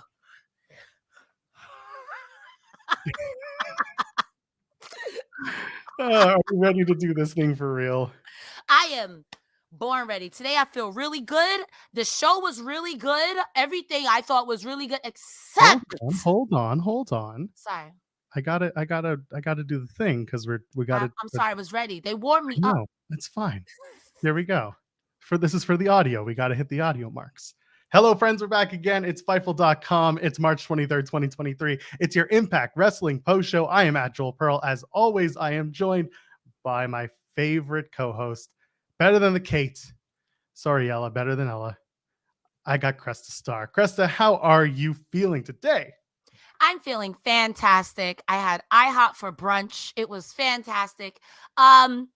what a good go home Impact show. And for the record, I love everyone at Fightful. So if you want me on your show, I'm just saying, hi. Also, why do they treat you like you the Johnny Swinger of Fightful? Yo, you know what? It doesn't matter because your boy gets access. Your boy, you know what I did? You know what I did, Cresta? I went to GCW in Toronto this past weekend and I spoke to Matt Cardona. I'm jealous. Former Impact wrestler Matt Cardona. I spoke to current GCW champion and Impact Knockout featured on the show tonight, Masha Slamovich. Jealous. I spoke to the one and only Speedball, Mike Bailey, who's about to, as we said on the ROH post show, have matches against Tanahashi, against Vikingo, against Kota Ibushi. The man is going everywhere, and I spoke to him about all that. That's going to be on Fightful soon. I spoke to Joey Janela. His spring break show is going to be massive. We're going to talk about that. We got so many interviews in the can coming at you, so just pay attention. Swingman over here getting his shit in. I'm about to say, if you're the swinger of Fightful, if you're the Johnny Swinger of Fightful, the swingers dungeon is literally popping because of you. You've got hors d'oeuvres. You're making sure everyone's hydrated. Everyone is having a good time and informed. You're doing the Lord's work, or Allah, Buddha, whatever you believe, spaghetti monster. You're doing their work. You're doing the work. I'm here to do the work for y'all because I enjoy talking to people and I enjoy talking to you. And hello, Chad. I see you're there hanging out with us. I hope you enjoyed Impact. We're going to talk about it. Cresta, we kind of started talking about it. What do you think of Impact tonight? This is the go-home show to Sacrifice. We'll play the video later. That's tomorrow night, and we're going to do our post show here on Fightful after Impact Sacrifice. What do you think of tonight's Impact show going home to Sacrifice? A really solid go-home show. My only complaint, and it's because I am extremely biased. I know other journalists do unbiased journalism. I do biased journalism. Joe Hendry taking the pin. Still my beating heart. The audacity, the cheek, the nerve, and the gall. Overall, though, what a solid go-home restaurant. Jesus Christ, I'm having a stroke today. What a solid go-home show. What did you think about it, Joel? I had fun. It was a really good show, especially in the second hour. I wasn't a big fan of the mixed tag. We'll talk about that and more. And also, we've got our super chats. You can go ahead and leave a super chat at the bottom of the screen here at youtube.com/Fightful. Any amount, get your question or statement right on the air, like Shockkid29, who says, Steve Maclin has been my surprise breakout star for the last 2 years. Love watching him work and can't believe it's the same guy from Forgotten Sons. Well, Josh Alexander tonight reminded you that he was, in fact, a Forgotten Son. That promo, and we're going to talk about it, was absolutely my highlight of the night. I said that during the crossover. This show was full of a lot of good talky talk, but this one really brought it home for me. What do you think of that final segment of the night? I thought it was really good, and I think that it was a nice change of pace from a match. And I feel like Josh Alexander has been working so hard in the ring that we often forget that he's really good on the mic. When he was like, you've been clawing your way back, you almost would have said you're a forgotten son. At that point, he just should have did the Kanye shrug, like, it was really funny. Well timed. The cadence, and then right after that, Steve Maclin had to. We'll talk about it later, but it was very good. And I think it's always nice to see this other side of Josh Alexander. Because again, we often forget with the 80-star matches he puts on regularly that he's pretty good on the mic and he'll insult your moms. So, how about some breaking news for you? I'm ready. Break the news. Impact just announced that Mickie James is injured and will not be able to compete tomorrow night at Sacrifice. So they'll update us on the Knockouts World title situation tomorrow night, which means the match between Jordynne Grace and Mickie James is off. I saw the chat was kind of talking a little bit. I went to the Impact tweeter, and I see it's there. That sucks for multiple reasons. First of all, we hope that the injury to Mickie is very minimal and keeps her out for a very short amount of time. On the show way of things, that takes her out of Sacrifice. The week after that is Multiverse United, where she's supposed to defend the Knockouts Championship in a fatal 4-way match. One that looked really good. We'll talk about that a little bit down the line. But give me your thoughts. Mickie James appears to be out tomorrow night for Sacrifice, which means one less title on the line potentially. Woof. First and foremost, I want to echo what you said. I hope that it's not a serious energy. Take two.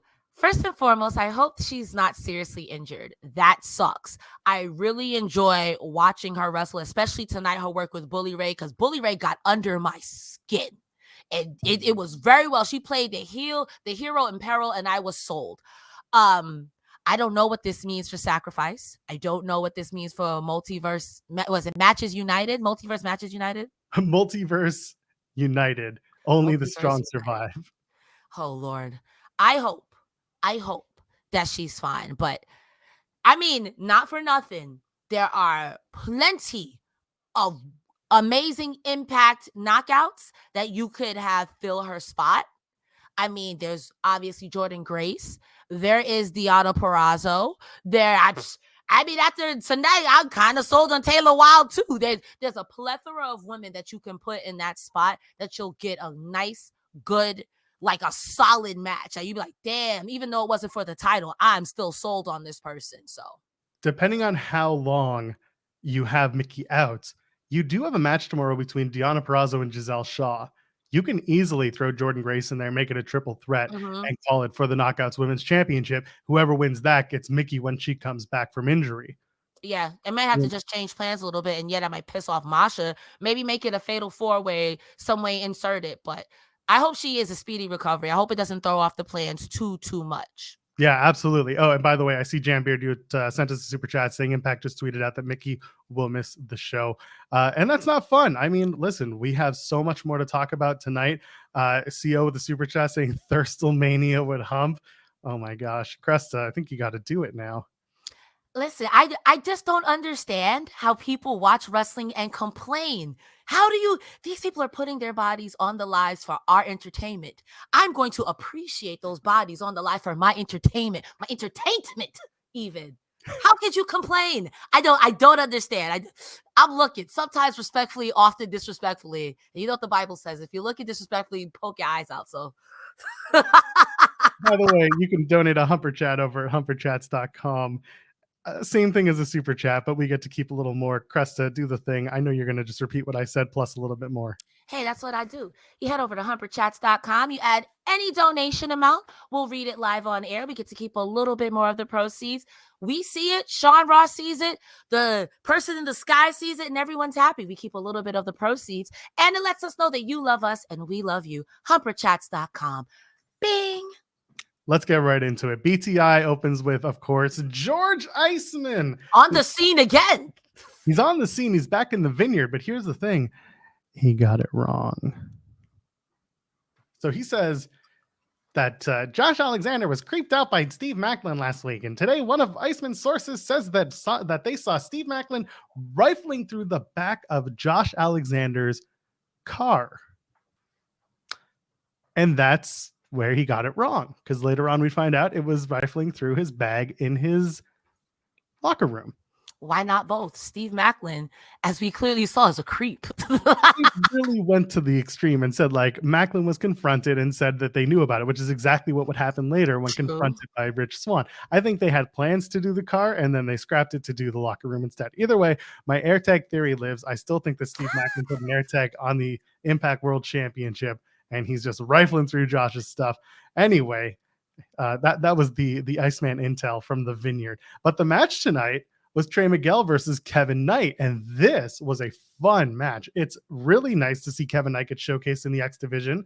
Trey Miguel eventually gets the win, but not without a little bit of controversy. What do you think of this match tonight? I have to say, I am here for Trey Miguel just being a little menace. When he took out the spray can to distract the ref was like, get that out of here. And poor Kevin Knight, trapped up in the trio bowl, he hit him right in the yam. Tonight was the yam bag shuffle. Now, Cresta, here's the thing. I don't expect you to understand this particular situation because you are without the parts. People always assume that getting kicked in the balls is very painful, and it is. But I can tell you with complete understanding, with complete understanding and having had it happen to me, the sack tap is much more painful. You ever get one of these, the flicks, that you go down hard. And that's there are two moves in fighting that are just banned, and they're banned for a reason, because you're not right. The sack tap is one of them, and the other one is 10,000 years of pain. That's when you up someone's butt. Oh my God. So I gotta put over. So spinning splashes from Kevin Knight looked really good. He got the hops. He always has, and we continue to talk about that. It was just a really good, solid, like evenly fought match. But Kevin Knight is the younger guy, so he makes little mistakes, and then Trey Miguel's the veteran, so like he's being bested. Knight's being bested by Trey. It's like a very simple story. It's very effective. And then we talked about the sack tap. That shit hurts. At the same time, Knight goes hard into the post. Trey hits the lightning spiral. That's the win. That's the end of it. And then commentary's talking about X Division title match at Sacrifice. It's still saying an unnamed opponent when we already know who it is because Impact had already announced on their socials that it's Lince Dorado. We'll talk about that later. But I feel like they just didn't finalize Lince as the opponent until much later past the tapings. Overall, good match. I don't know if you have anything else to add. Nah, I mean, honestly, I put Trey Miguel about to win at the top of my notes, but it was a good match overall. Cresta went full. Cresta's watched some Naruto. Cresta went full Naruto. This is for another show, but believe it or not, I'm a professional Naruto hater. This is for another show, another lifetime. Ask somebody who knows me about it. Overall, the match was good for a non-title match. You would think Trey Miguel was defending the title. I can't wait to see him cheat to beat Lince Dorado. I'm looking forward to this match tomorrow night at Sacrifice. We'll talk about that very soon. Let's move on to the main Impact show. We open up with the Design taking on the Time Splitters, Motor City Machine Guns, and Kushida. The Design, by the way, they are flanked by Sami Callihan, so it's Diener, Khan, and Angels for this match. We found out today through Sports Illustrated that Motor City Machine Guns have re-signed with Impact, so that's really good stuff. Looking forward to more years of Motor City. There's some good stuff in this. Yeah, dude, you can do the point to them because it's Michigan. So anyway, the audio listeners are very confused right now. Saban does a really good basement dropkick, always does it. Angels is so good. This is how good he is at selling. He thinks that there is a train coming after him when he's getting hit with a basement hesitation dropkick. I love that stuff. This is a good match. It's solid. It's a little longer than I would expect it to be, but for hot opener, this did the trick. We ended up getting the win from Kushida because he's got a match against Josh Alexander at Multiverse United, so he's got to rack up those wins. What do you think of the match? And then we can tear it down a little bit. You are right. Alan Angels, he looks like he is dying no matter what move he takes. He is sell. Explaining to my friend how they got the name Time Machine from the Time Splitters and Motor City Machine Guns is a trip because then he realized all wrestlers are nerds. He's like, Alan Angels, but this other guy's got the V trigger and he's got the one wing. And it's like, yes, everyone's a nerd. Surprise. They're just athletic. Overall, too, did the Design get a new intro? Because I feel like that intro is brand new, or was it there last week and I just didn't notice? They've been rocking with that for a few weeks now. So I haven't noticed. That's disgusting. Sad, Cresta. But I thought it was really good. I thought everything was good. Khan looked massive in juxtaposition to Kushida. And that was a smart opener to make it really look dominant. Because that visual, ridiculous, redonkulous. Everybody got beat up that match too. So I want to say it wasn't just Alan Angels. Diener got beat up. Callahan, who wasn't in the match, got beat up. Kushida got a light dusting of beat up because absolutely he won because like you said, he has the match coming up against Josh Alexander. So overall, I thought it was a good match. The hoverboard lock at the end, though, when he caught Alan Angels out of the air going for that dive, I thought that was gnarly. Trying to still get out of it and then rolled him up twice with it. He had no choice but to tap. I do feel kind of bad for Alan Angels, but I just want to say that there's some hypocrisy because if that was Callahan who would have tapped, y'all would have beat him up. And I don't think there's going to be any recourse for Alan Angels. And I'm just saying, fair is fair, Diener. So real quick, let's just tackle that finish. Callahan comes in and he's going to protect Diener, who's kind of being beat down. He ends up eating a super kick from both members of Motor City Machine Guns. And then Saban does a mid-rope tope. Kushida gets in the hoverboard lock on Angels, like we said. But then Angels gets to the ropes, and then Chris Sabin runs around and kicks Angels' hands off the ropes, and Kushida keeps the hold in and gets a tap-out win. That finish feels a little weird because it's a face finish being done. It's a heel finish being done by faces. And it's very obvious that it's happening in front of the referee who just said break the hold, but Sabin just broke the break. So that part I was a little Like that, we could have done something else. You should have, let go and then just reapplied right away. There should have been something in the middle to kind of break up the breakup, if you will. I get what you're saying, but I will say that there is a hierarchy of teams because there's special rules for special teams. Because this happened also when people were wrestling Honor No More. The ref would blatantly see the good guys cheat against Honor No More, and it was like, let's Honor No More. Who cares? It's kind of the same way with Violent by Design. There's special rules for that. Like, I do agree that should have forced a break and then reapply. But it's Violent by Design. You've been bothering everybody. It's kind of like if the ref saw Bully Ray get hit to bring up continuity with ROH with a brick, I don't think the refs will be like, oh, what, Bully Ray got hit with a brick? When did that happen? Oh, I'm looking for it. I can't find it. Okay, I kind of get what you're saying. And again, we knew what the finish meant in terms of the long term because we have Kushida versus Josh Alexander at Multiverse. This is, again, it's so hard to think about Kushida in this match against Josh Alexander, knowing that there's like no time to build the match, but it's still going to be a good one. Because really, again, we talk about the final segment of the night with Maclin and Alexander. It seems like they're just looking past Kushida, which is a little foolish, but we need a better way to be like, this is better than just a really good match you're looking forward to seeing. It's better than a dream match, if you will. Yeah, I agree with that, but I will say that Impact has a really good way of putting matches on that have no build-up, no stakes, just fists. FTR would be very pleased. So, like, I get what you're saying, especially because it does make it seem like, okay, Kushida, you're just here for the dream match, but for all of that, why you put it for the title? You know what I mean? Just call it what it is, and just let's keep the Maclin storyline going. Not all the time a title needs to be on the line for a story to make sense, but if you are going to put the title on the line, there should be a story to accompany it to have it make sense. Yeah, exactly. So now it's on Impact and New Japan to make the title match a little more fun, or at least give a little bit of seeds of doubt as early as tomorrow night at Sacrifice. Let's move on. The Coven are backstage talking about magic, illusion, trickery, and witchcraft. And then you got this whole thing, Dear Demon Rosemary, what we do takes thousands of shapes, yet you seem to think that what we do is different than what we do. And then for some reason, Taylor Wilde says, do I look like a frog to you?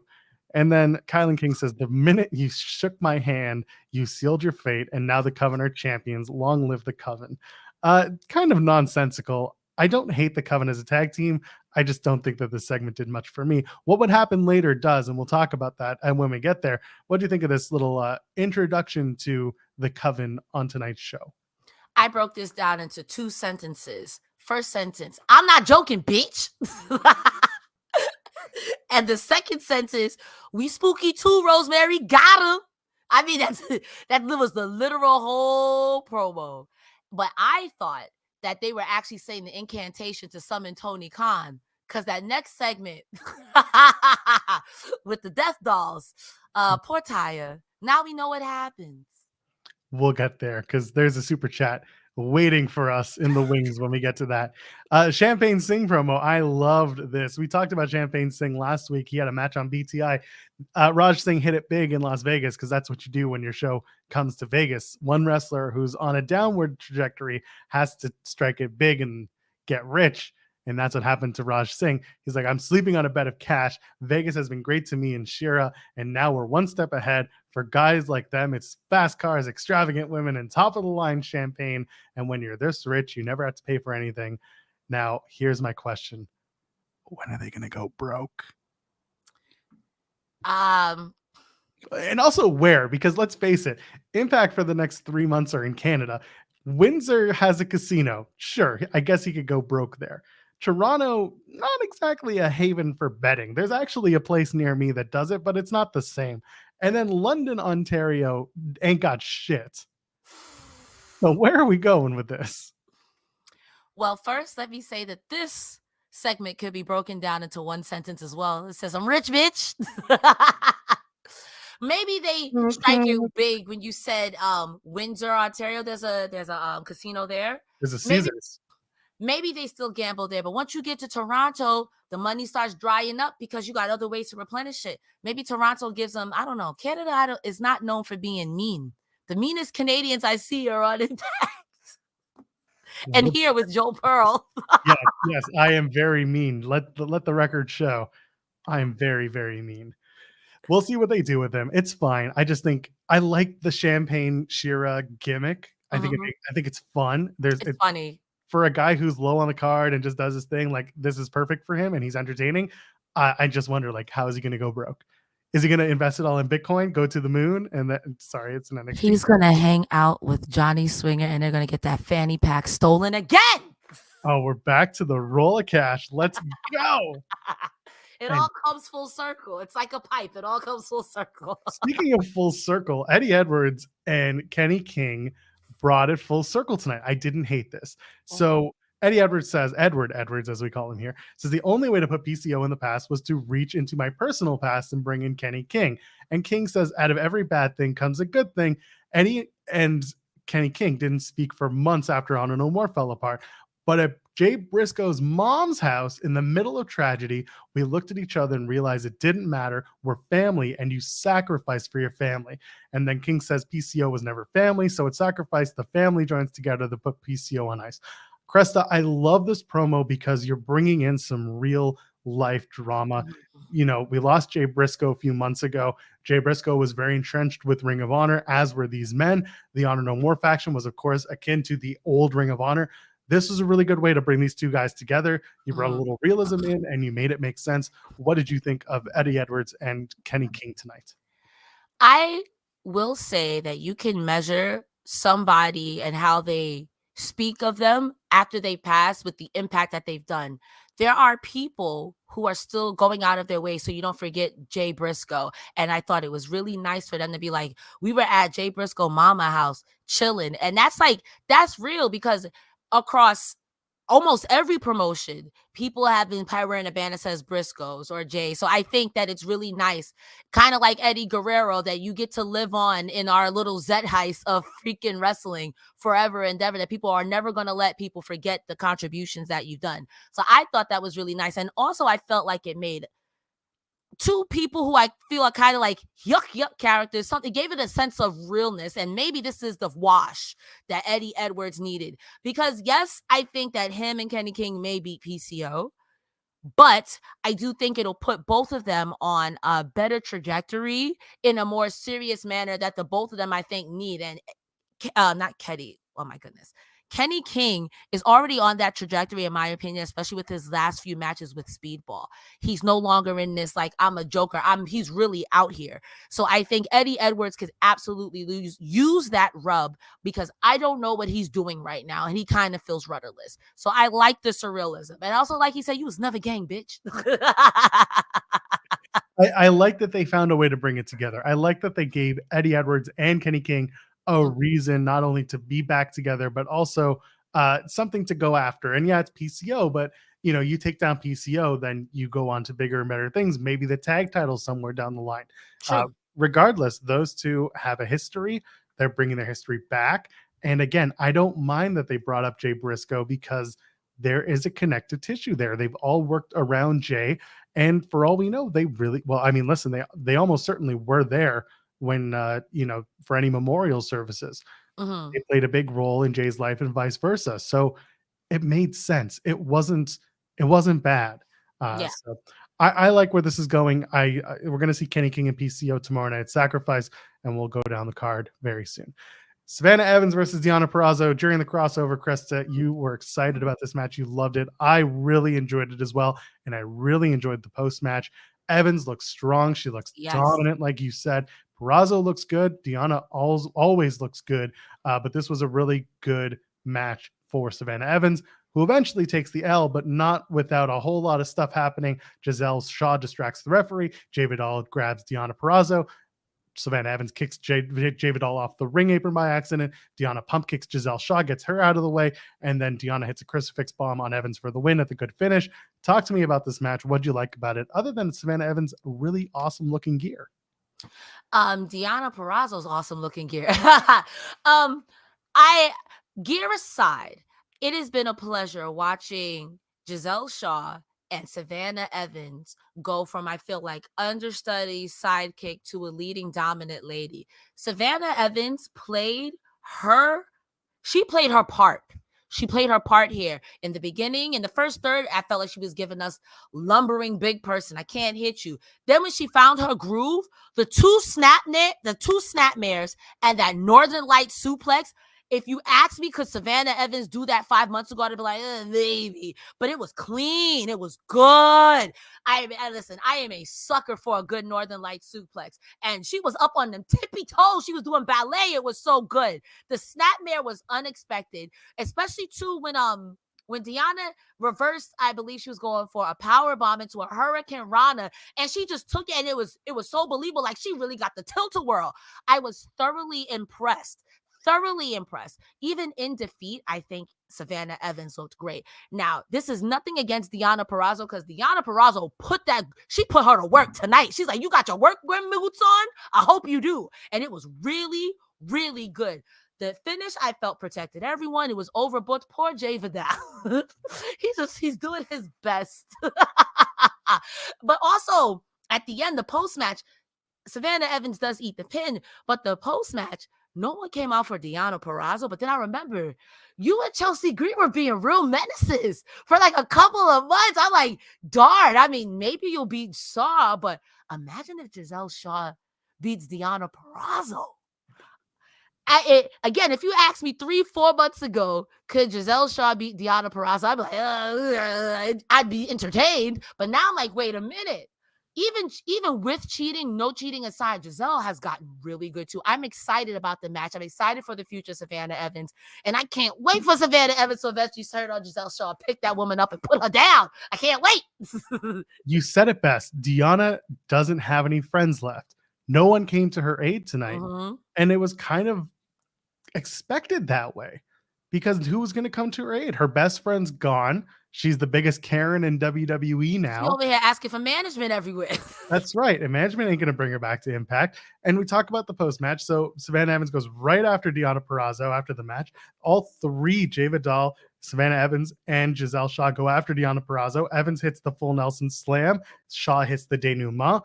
And this is great intensity from Giselle Shaw. And we already talked about Evans looking great. This was a really good start. And I see in the chat, where's Tasha Steelz?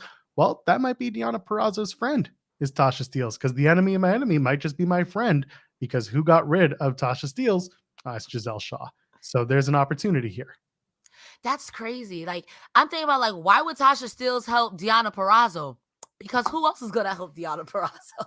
Someone's got to, and it might just be the returning. And also, again, who was with Tasha Steelz? Savannah Evans.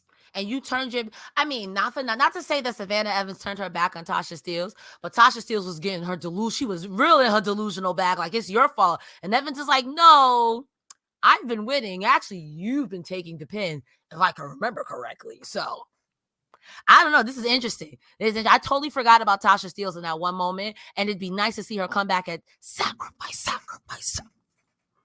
Oh, you meant this one? Sacrifice! That's the one. Yes. You guys can't. Yeah, I mean, you could see. I was. Albert Ponce hits us with a super chat from the Edward Edwards King segment. Not going to happen, but man, Vincent saving PCO in his feud with Edward Edwards and Kenny King would be awesome. Also, bum-ass Singh debuts after he goes broke. I am all for it. Listen, I don't want them to rip off the Baron Corbin gimmick, but let's face it. That was funny. Every rich character has to go broke and lose everything somehow. And you know what? Vincent, who knows? I'll put it like this. If Vincent maybe didn't end up getting a gig with WWE, I'm not saying he did or he didn't, but if he came back to Impact, going back to PCO to face Edward Edwards and Kenny King wouldn't be the worst thing. I don't disagree with that. I think that, again, this new serious attitude that they have, I think is a good reset for everyone involved now. I mean, even Undertaker went from spooky Undertaker to serious wrestler, and it's hard for me to get behind people like that. But Crazy Steve does it. Black Taurus does it. So I have full faith in PCO being spooky, scary, but I'll break your freaking neck. And shout out to M.A. Soko, by the way, who points out that at WrestleCon, Tasha Steelz and Deonna Purrazzo will have a table together. So, kayfabe ain't dead, baby. Well, I will say this, since we're making announcements, it's actually me who's going to be wrestling Masha. I'm kidding. I'm not. I don't want no beef with Masha Slamovich. She will pick me up and put me down. I'll say, thank you. Have a good day and leave. if you subscribe to us in audio form, I'll let you in on a scoop. The Masha audio actually dropped today. The video dropped Sunday. I've never spoken to Masha Slamovich before. In fact, I'm pretty sure that the first time that I'm really like hearing her speak was this past Friday when she won the GCW World Championship. Up until then, we've been talking about her speaking Russian and being like this menace. You know, listen, kayfabe. She's awesome. She's excellent. She's great to talk to. She's very, very sweet. And I'm just sitting there being like, when's she going to rip my head off in Russian? That's what you got to say. Okay, and the cameras are cut. All right, so for the memes, you just choke me up. I'll put my arm up and I will sell the shit out of this. She choked out Speedball. It's fine. That night she got Speedball choked out. She retained her championship. She's good. I don't need to worry about being afraid of Masha. I'm already there. You got it. I'm afraid of everyone on Impact. Everyone. Even Gia Miller. Everyone. Even the Death Balls, because they're talking in the back and Rosemary's like, hey, I'm upset that the Coven won our tag titles. And with Rosemary's magic, we should be able to win all the time, says Jessica. And Taya interrupts. Taya's still here, by the way. And she says, I thought we were going to stay away from the magic. And Jessica's like, well, I'm not going to wait for a plan. And I'm not staying away from magic. I'm going after the Coven. And so she runs off and Taya chases. And she's like, I got to go stop her. So Jessica's going through the back hallways and she comes across a white casket with light coming out. And she opens it up. And this bright light inside starts to spook her. This is very Pulp Fiction, 1994, by the way. Spooky, scary. Spooky, scary. And then Taya comes up and like gets in front of her and closes the casket and says, no, I'm here to protect you and I'm going to keep you safe. And this isn't what you want to do. Don't do this. And then a hand comes out of the casket, grabs Taya, drags her into the casket. Taya's not dead, folks. She's just in the undead realm. So the door is still open. She can come back anytime she wants. Oh, yeah. Let's get this super chat from Chambier because it kind of relates to the Coven. It says, I don't watch Impact, but when did Taylor Wilde go from punk rocker to Impact's version of Isla Dawn and Julia Hart? It's not an insult to the gimmick. So I get that. She kind of went from being this little punk rock girl, and then she lost a lot. And then she started leaning into like her Wiccan/witch friends who got her into it, and she's like, this is a gimmick. So she became this witch, and that's her real life gimmick. She reads tarot cards and does all this stuff, and she started doing stuff on socials, and all of a sudden Taylor Wilde is this. That's what I have. Nothing else to add. To you? I simplify everything down to its most basic form. When I get confused about why is this gimmick the way that it is, I really start to think about it. Then I think too much. Taylor Wilde is a glorified Yu-Gi-Oh gimmick, and I'm here for it. She reads the cards guide her steps. Because remember that match where she was like, what does this card say? I'm not tagging in. Psych. I'm here for it. It's if you overthink it, then you're not doing wrestling right. And then it's funny. I like it. I would say a card captain's here, but I think I'm just shouting out anime that you don't know, Joel. It's okay. The chat will get you. The chat will understand. I like it. Because then somebody's got to be spooky with her because Havoc's gone. Where's Su Young? We don't even got Susan. Well, Albert Ponce with another super chat says, wow, how long was TK in that coffin waiting to snatch Taya? It would be cool if it was Su Young, says Albert. And also looking forward to Steve Maclin as new champ. We'll talk about that one a little bit. But yeah, what if this brings about the return of Su Young, especially with the news of Mickie James being out potentially indefinitely? I love Su Young.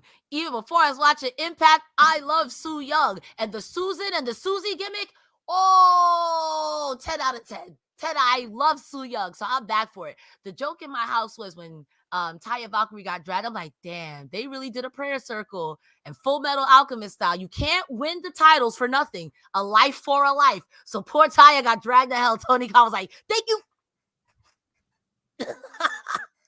I hope she comes back, but thank you for all your hard work and Impact, Taya. See you in hell. Quite literally. And thank you to Pro Wrestling Podcast for the super chat, and also for being the summoner of CM Punk to the wrestling world. Whenever Pro Wrestling Podcast posts anything on Instagram, CM Punk's like, I've got to reply to that. Look in my eyes. What do you see? CM Punk replying on IG. Oh, that was good. That was good. I got you. M.A. Silco asking, whose coffin was that? They haven't buried Eric Young. Well, they certainly haven't debuted him in WWE either. Just saying. Eric Young isn't dead. We didn't see him die. You have to see people physically die in Impact for them to either be dead or gone. We saw Taya Valkyrie, the casket. We saw her. Eric Young, all we saw the shank and then freaking Diener going. So we didn't see him die. He could have been hanging out in the grave with PCO. You're getting called out. They know what you're talking about. Listen, it's funny if you think about it. Remember the Killer Kelly match where she was doing this the whole time? Don't mind my tea bag. It's green. She's like, the cards, they're telling me. And then when Killer Kelly was like, I'm getting choked. Help me. Taylor was like, ooh, the cards.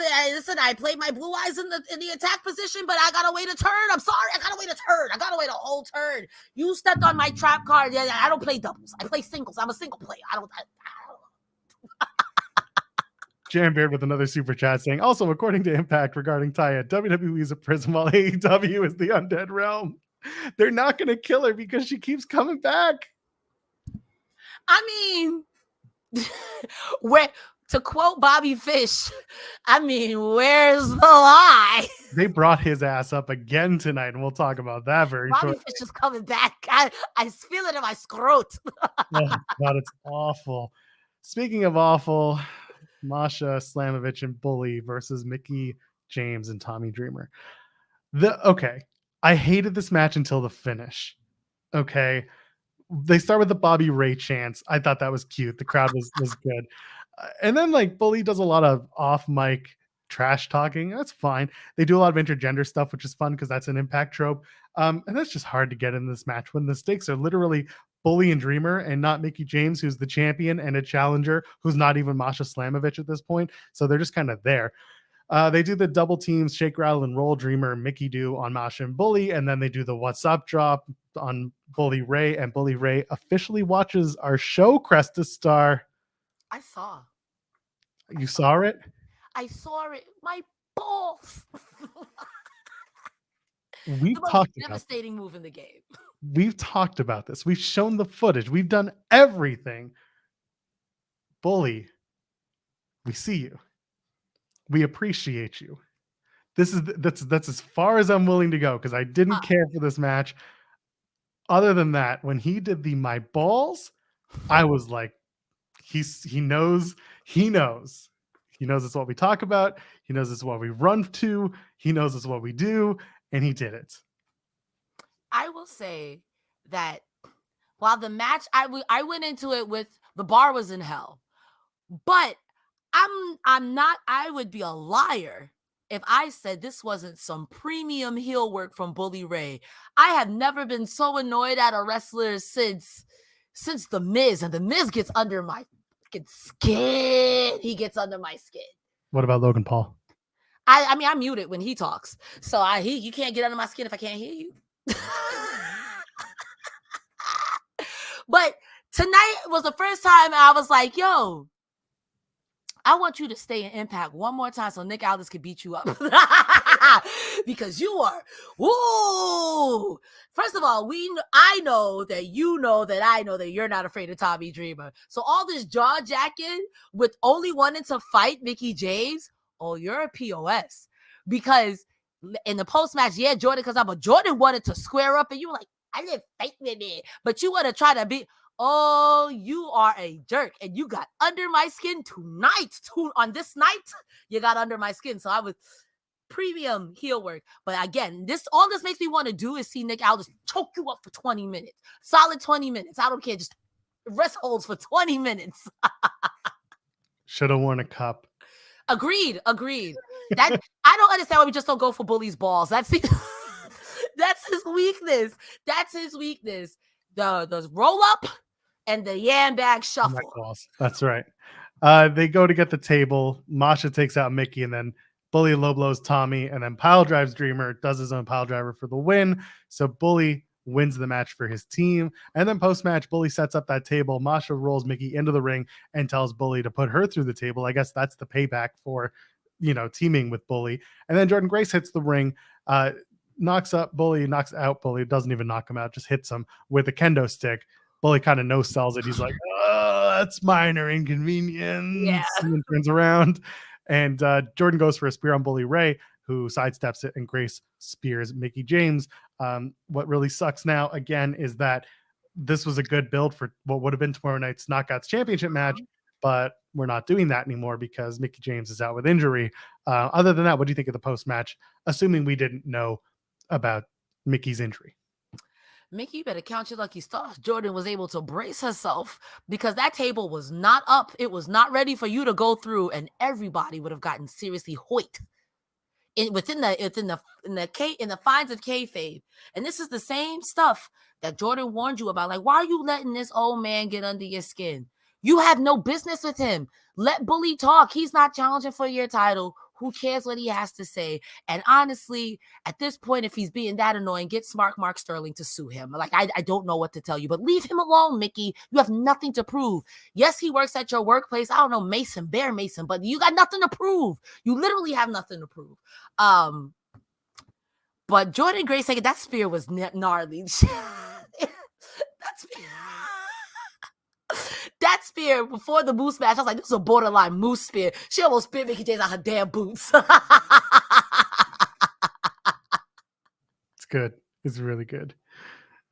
And if you want to be speared out of your damn boots with news and exclusive news at that, go over to FightfulSelect.com. Best $5 in the biz. Get everything. You get your exclusive news and notes. You get AEW and WWE live reports, show rundowns, backstage news, producers on shows, all the stuff you need. It's right there at Fightful Select. You want interview notes from Dax Harwood beyond the CM Punk stuff, it's there. That interview drops officially on Friday, but if you can't wait and you need to know right now what Dax Harwood had to tell Sean Ross Sapp in their exclusive interview, FightfulSelect.com's got the notes.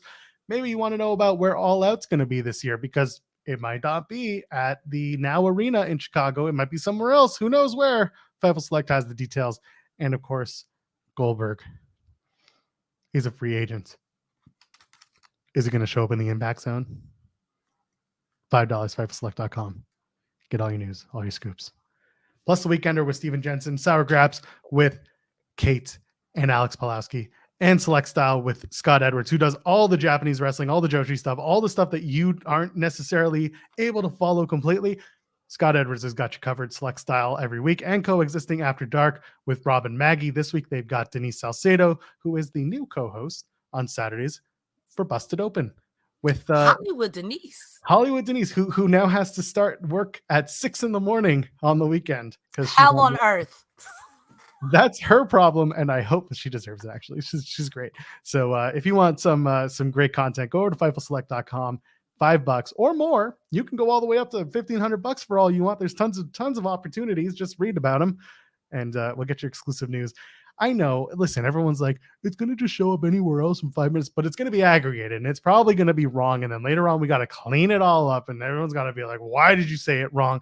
And people editorialize the news. Don't do that. Just go to FightfulSelect.com. Get the news from the source. Get it right the first time. Don't wait. Just do that. I will always say this, that all your favorite places are going to report what we say anyway. And they have to editorialize it, or else it's plagiarism. But when you editorialize it, it's a game of telephone. It went from Goldberg's a free agent to Goldberg signing with Control Your Narrative. And now no, like, stop it. Hold on. No. And now you're like, who said that? Who said that? That darn Sean Ross Sapp, because Fightful reported it. And Sean is like, I never said that. I never even wrote that. Like I didn't say that. There's a difference between aggregation with attribution and someone literally just taking the news and saying so and so is doing something completely different. The editorializing part that should not happen. Don't do it. Don't listen to people who do it. Aggregation is just, that's the word for word, and that's fine. Just say it came from Fightful Select. That's okay. But there are people who get it wrong, and that shit absolutely bothers me. That's why I'm not a journalist. I'm just a jabroni. That's why I talk to wrestlers now. Yeah, that's right. Goldberg's going to go to GCW. He's going to go to the NWA. He's going to go control your narrative. Harmless rumors are one thing, but these don't end up being harmless rumors. And next thing you know, there's a tweet logger from Goldberg saying you guys are fucking idiots. Stop saying this shit. Goldberg loves me. I'm one of the tribe. It works. Goldberg versus MJF. We're going to do that. Goldberg versus Raven again. We're going to... You know why I watch wrestling. I love all the wrestlers. That's right. You know what I'm about. I'm with the Schism on NXT. That's right. You can catch me beating Chase U. Everything happens over at FightfulSelect.com. It's a party. And you're invited party. For $5. $5. You're invited. It's the most exclusive party you can get into. All right, let's get going. All your homies are there. $5. $5. Yeah, they're all there for $5. Rich Swann and Rebecca Kazarian are backstage, and Swan's all upset that he's just fodder to Maclin. He keeps getting his ass whipped just so he can get to Josh. So that's what Maclin's saying about Swann. Kaz is like, hey, if this bugs you so much, go talk to Josh Alexander, get a squash, because we got a big match on Friday. You know, it's kind of important. So he's like, fine, I'm going to go to Josh's locker room. So he comes back, goes to Josh's locker room, and Swann finds Steve Maclin, I should say, going through Josh's bags. Not his car, Iceman. Listen, they don't tell us the news, so we got to find it out any way we can, okay? George Iceman's on the ground like we are, okay? George Iceman is aggregating from Fightful Select. We would have gotten it right, okay? True. Come on, George Iceman. Listen, George Iceman, you can't have my spot, but when I'm sick. Exactly. So when he was asked, George Maclin, Steve Maclin. I can't get first names today. Steve Maclin says, "No, I'm good. I'm supposed to be here." And then he walks out. So that was weird.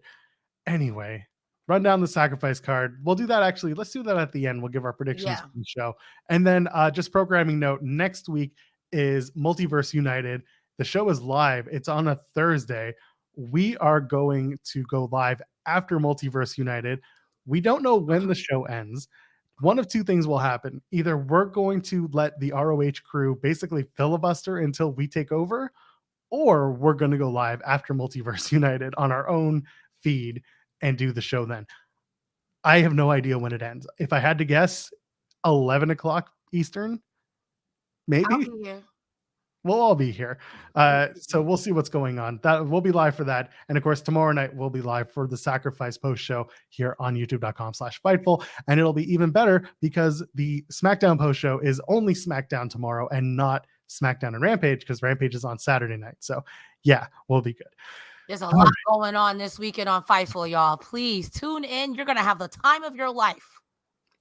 Jambeard says Goldberg goes to Lucha Underground as his Universal Soldier gimmick. Revive the show just for that. Listen, again, wrestling is a tour de France of how silly can we get? I would watch it. I would watch it because Lucha Underground is next level. You know what came out of that Universal Soldier with Goldberg movie? The Marine with John Cena. No. The 1999 Megadeth classic Crush 'Em. It was made for that movie. I never heard that song. I'm sorry. You're better off. It's not very good. Oof. Speaking of which, Dirty Dango and Joe Hendry versus Moose and Myers. It's not that it wasn't very good. Hendry comes out and he's like, tonight's special. For the first time, you'll see Joe Hendry and Dirty Dango. And that should give you all the motivation you need to say the two words. And then Dango grabs the mic. Suck it! Can we talk about how Dango was offbeat to his own music in the beginning? What is? Well, he's super serious. Man, I don't know if serious describes what we. Dango was all one, because you know what's crazy is that the in-ring was superb, but everything else is like, Dango, what are you doing? And to quote Tom Hannafin on commentary, well, he only had one successful tag partner. Dobby the Brain Heenan just pointed out that Multiverse starts at 11 p.m. Eastern, and he's right. The show's going to end at 2 a.m. I'm so screwed. Listen, I'll be up because I'll be watching RuPaul that night. So, no, that's Thursday. That's not tomorrow. Oof. That's next week. Thursday. We'll talk about it. Well, talk about it. We'll figure it out. We'll let the chat leave us a comment on the video. Should we do it live or should we do it? See you Friday morning.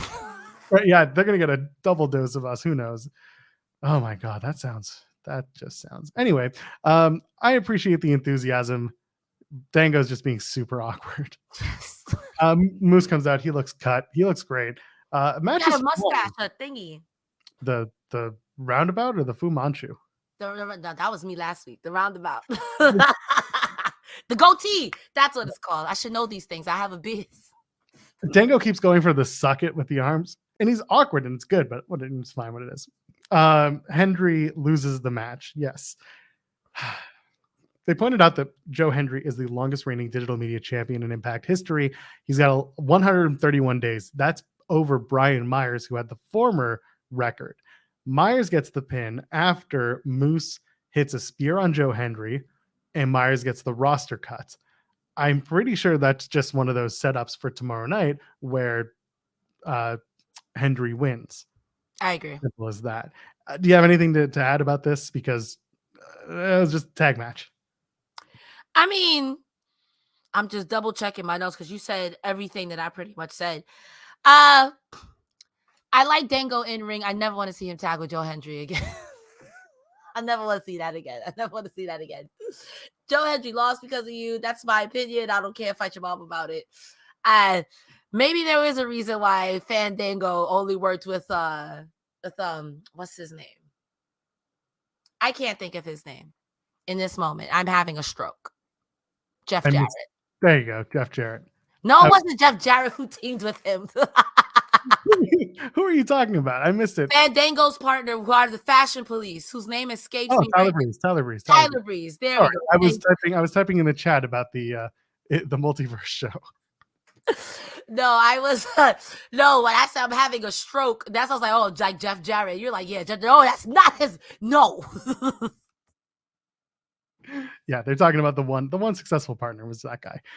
Yeah, the match was fine. There was nothing I can add to it. Yeah.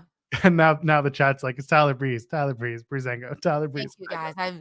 I listen. When you are under 9,000 years old, sometimes your brain just the water is dry. Yeah, I don't even know what day it is anymore. Folks, get your super chats in, get your humper chats in. This is it. Josh Alexander is in the back, and Rich Swan's like, hey, Maclin was in your bag. What's up with that? Josh is like, I don't know why, but I'm going to go figure this out. I'm going to the ring. Good setup. Out comes Josh Alexander. Must be a go home to a pay-per-view, but it's not even for this match. So Josh comes out and he's just like, Maclin's busted his ass to get a shot at the world title. Left a trail of bodies behind him. Says he respects Maclin as a wrestler, even more so as a combat veteran, which gets a round of applause. And he says where Josh loses respect for Maclin is when Maclin complains to management about not earning a shot, or that Josh Alexander is ducking Steve Maclin. Says Josh has been here all along, accepting challenges from all over, so Steve must be ducking him. And then he says when the match happens, it's about whether or not Steve Maclin has it, and there will be nothing to complain about and nobody to sympathize with him. Back to the bottom, scraping and crawling to get back on your own 2 feet.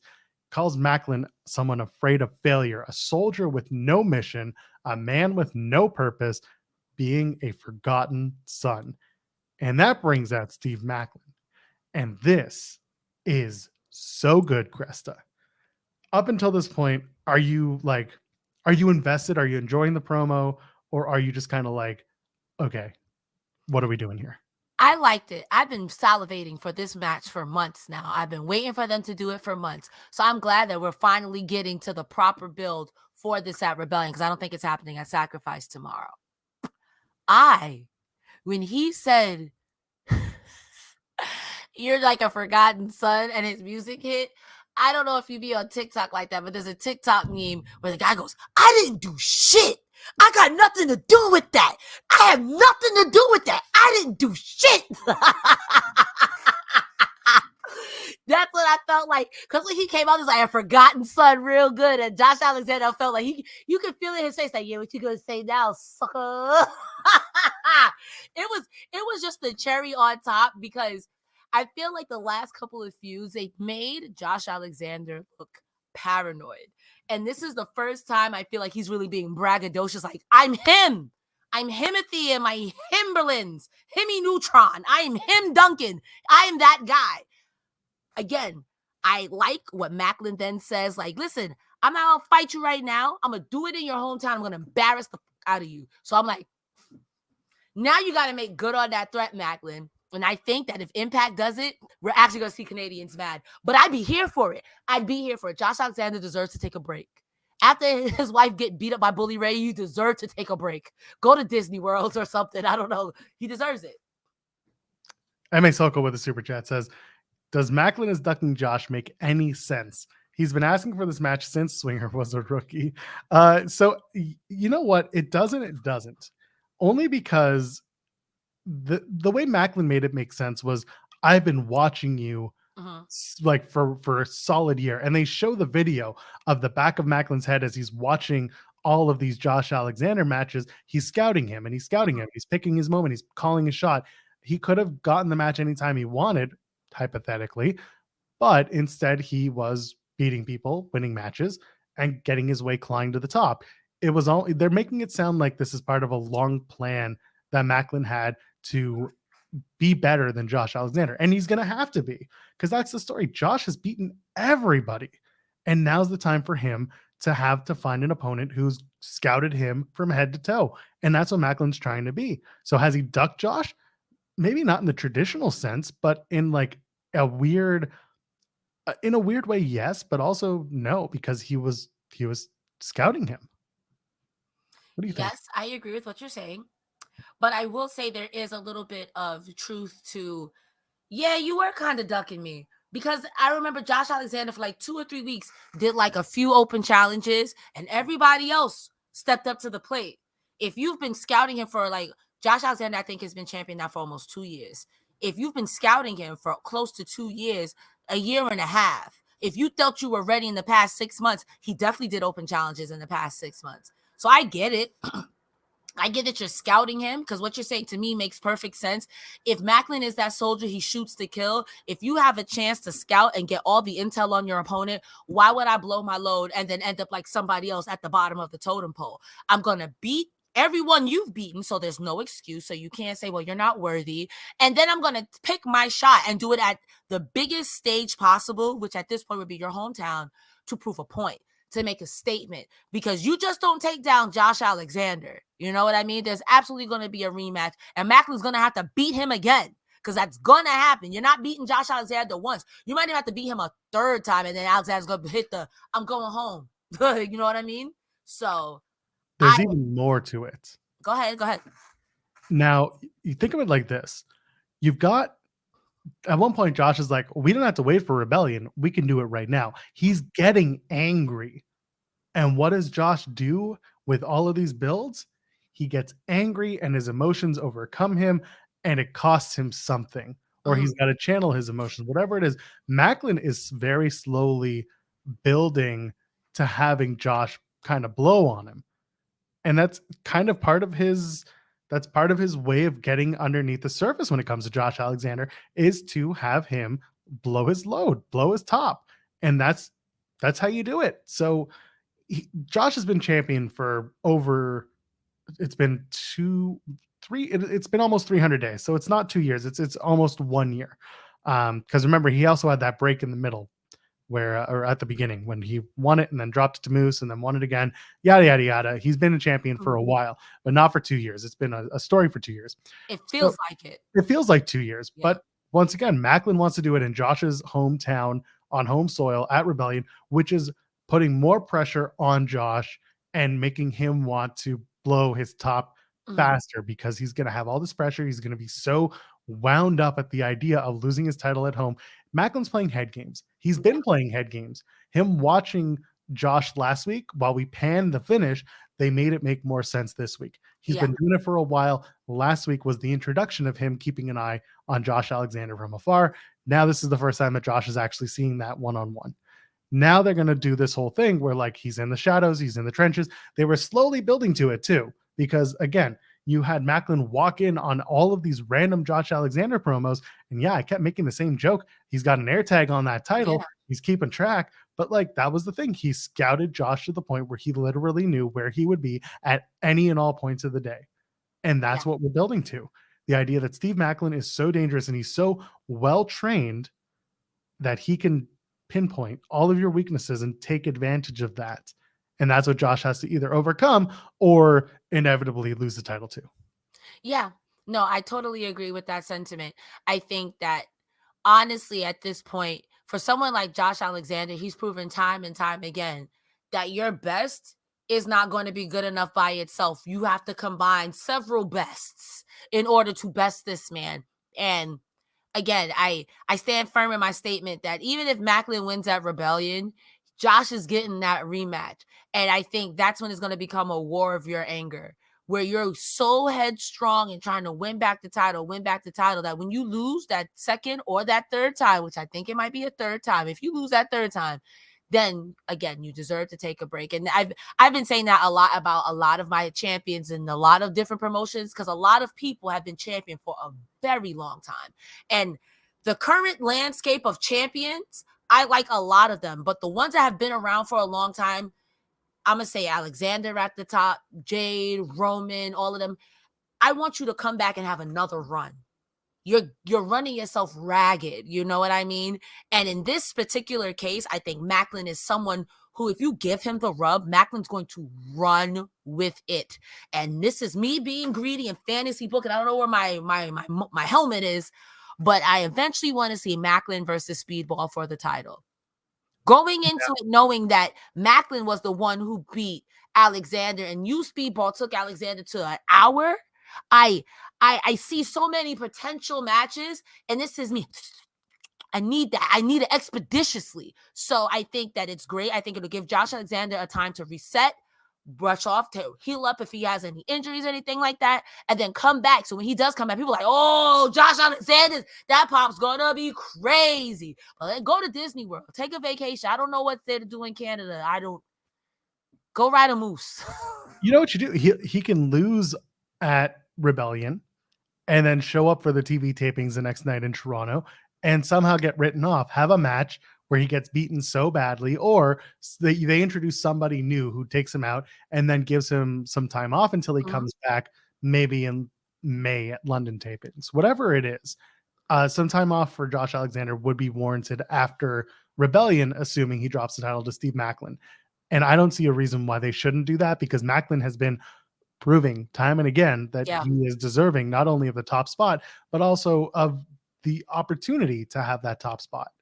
Yeah, and he's a draw. I think you'd be crazy to not think that he's not a draw. And I think if you don't, put him in the same shoes as Josh Alexander, because before Josh Alexander was champ, there's a lot of people like, oh, Josh is kind of boring. I don't know if he can hold the strap. Is he gonna? And he's been like, I love all the champions. He's one of my favorite world champions because he the way he carries it is with so much pride, and everything that he does is 120% in the ring. So I think he deserves. I keep saying Disney World and Disneyland, but you deserve it. Literally, you deserve to take a break. Yeah, go over to Niagara Falls with the family.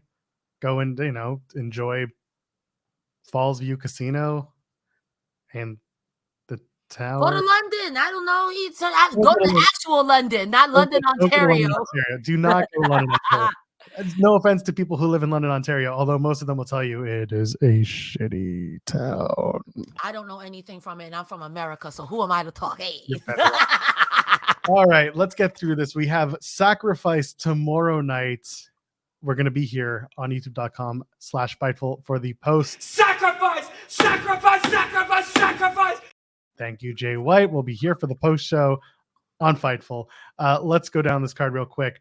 PCO versus Kenny King. Who's going to win in this match?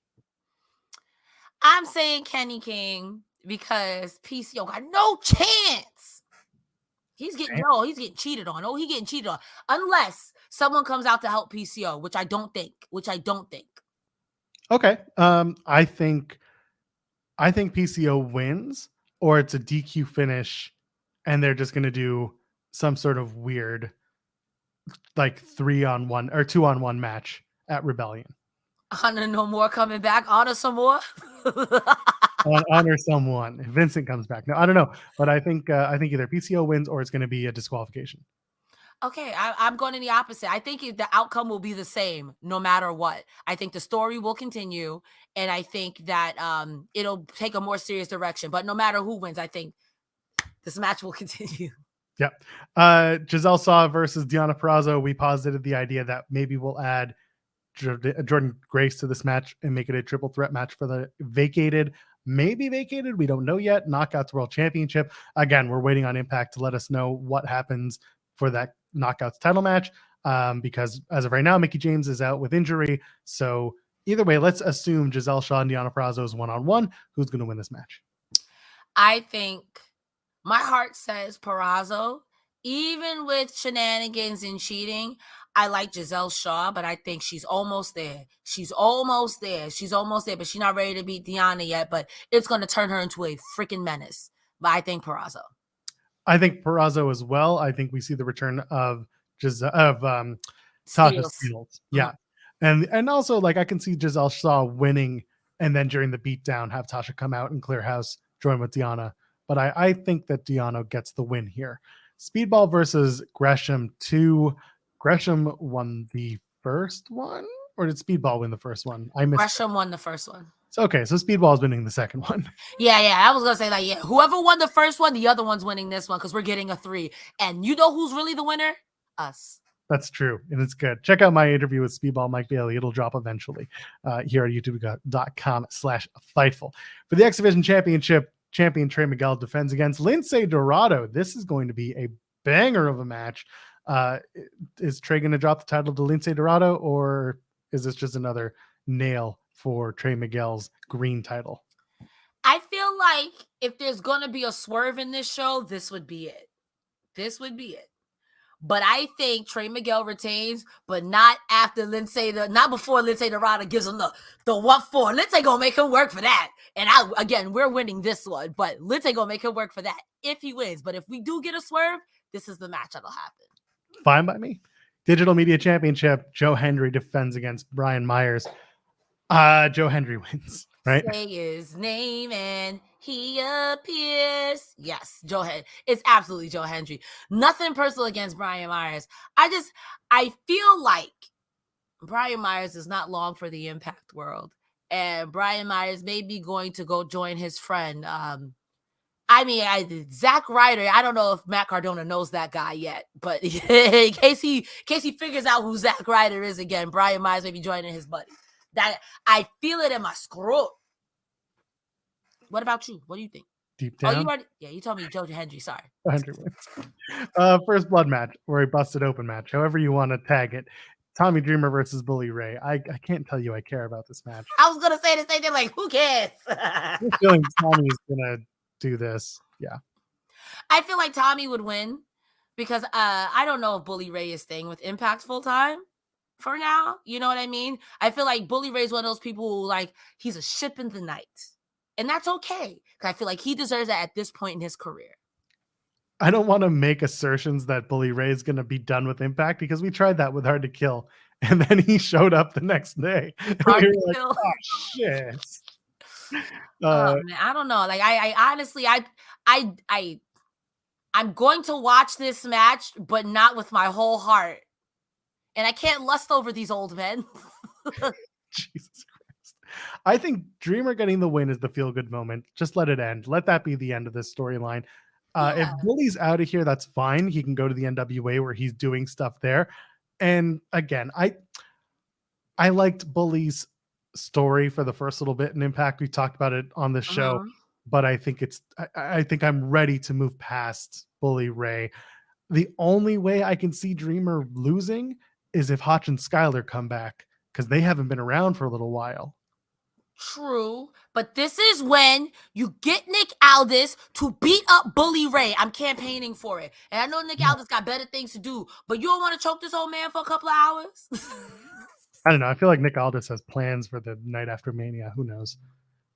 Listen, if he wants to choke Bully Ray, I'm not gonna lie to you. I'd pop. Again, he got under my skin tonight, so I'm like, this is premium heel work. So you go ahead, Bobby Ray. But I'm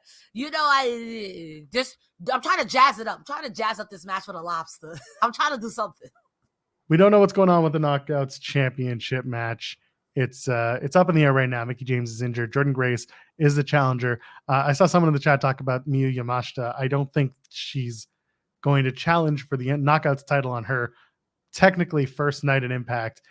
Instead, she's facing Killer Kelly at the tapings, which I'm looking forward to, en route to her Multiverse United match. It's a 4-way.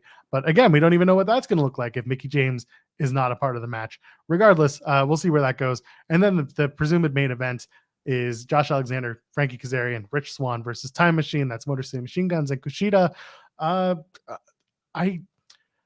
I don't see why Alexander, Kazarian, and Swann wouldn't win. But I can also make the case for Kushida getting the win so that we can build to Alexander and Kushida the next week at Multiverse.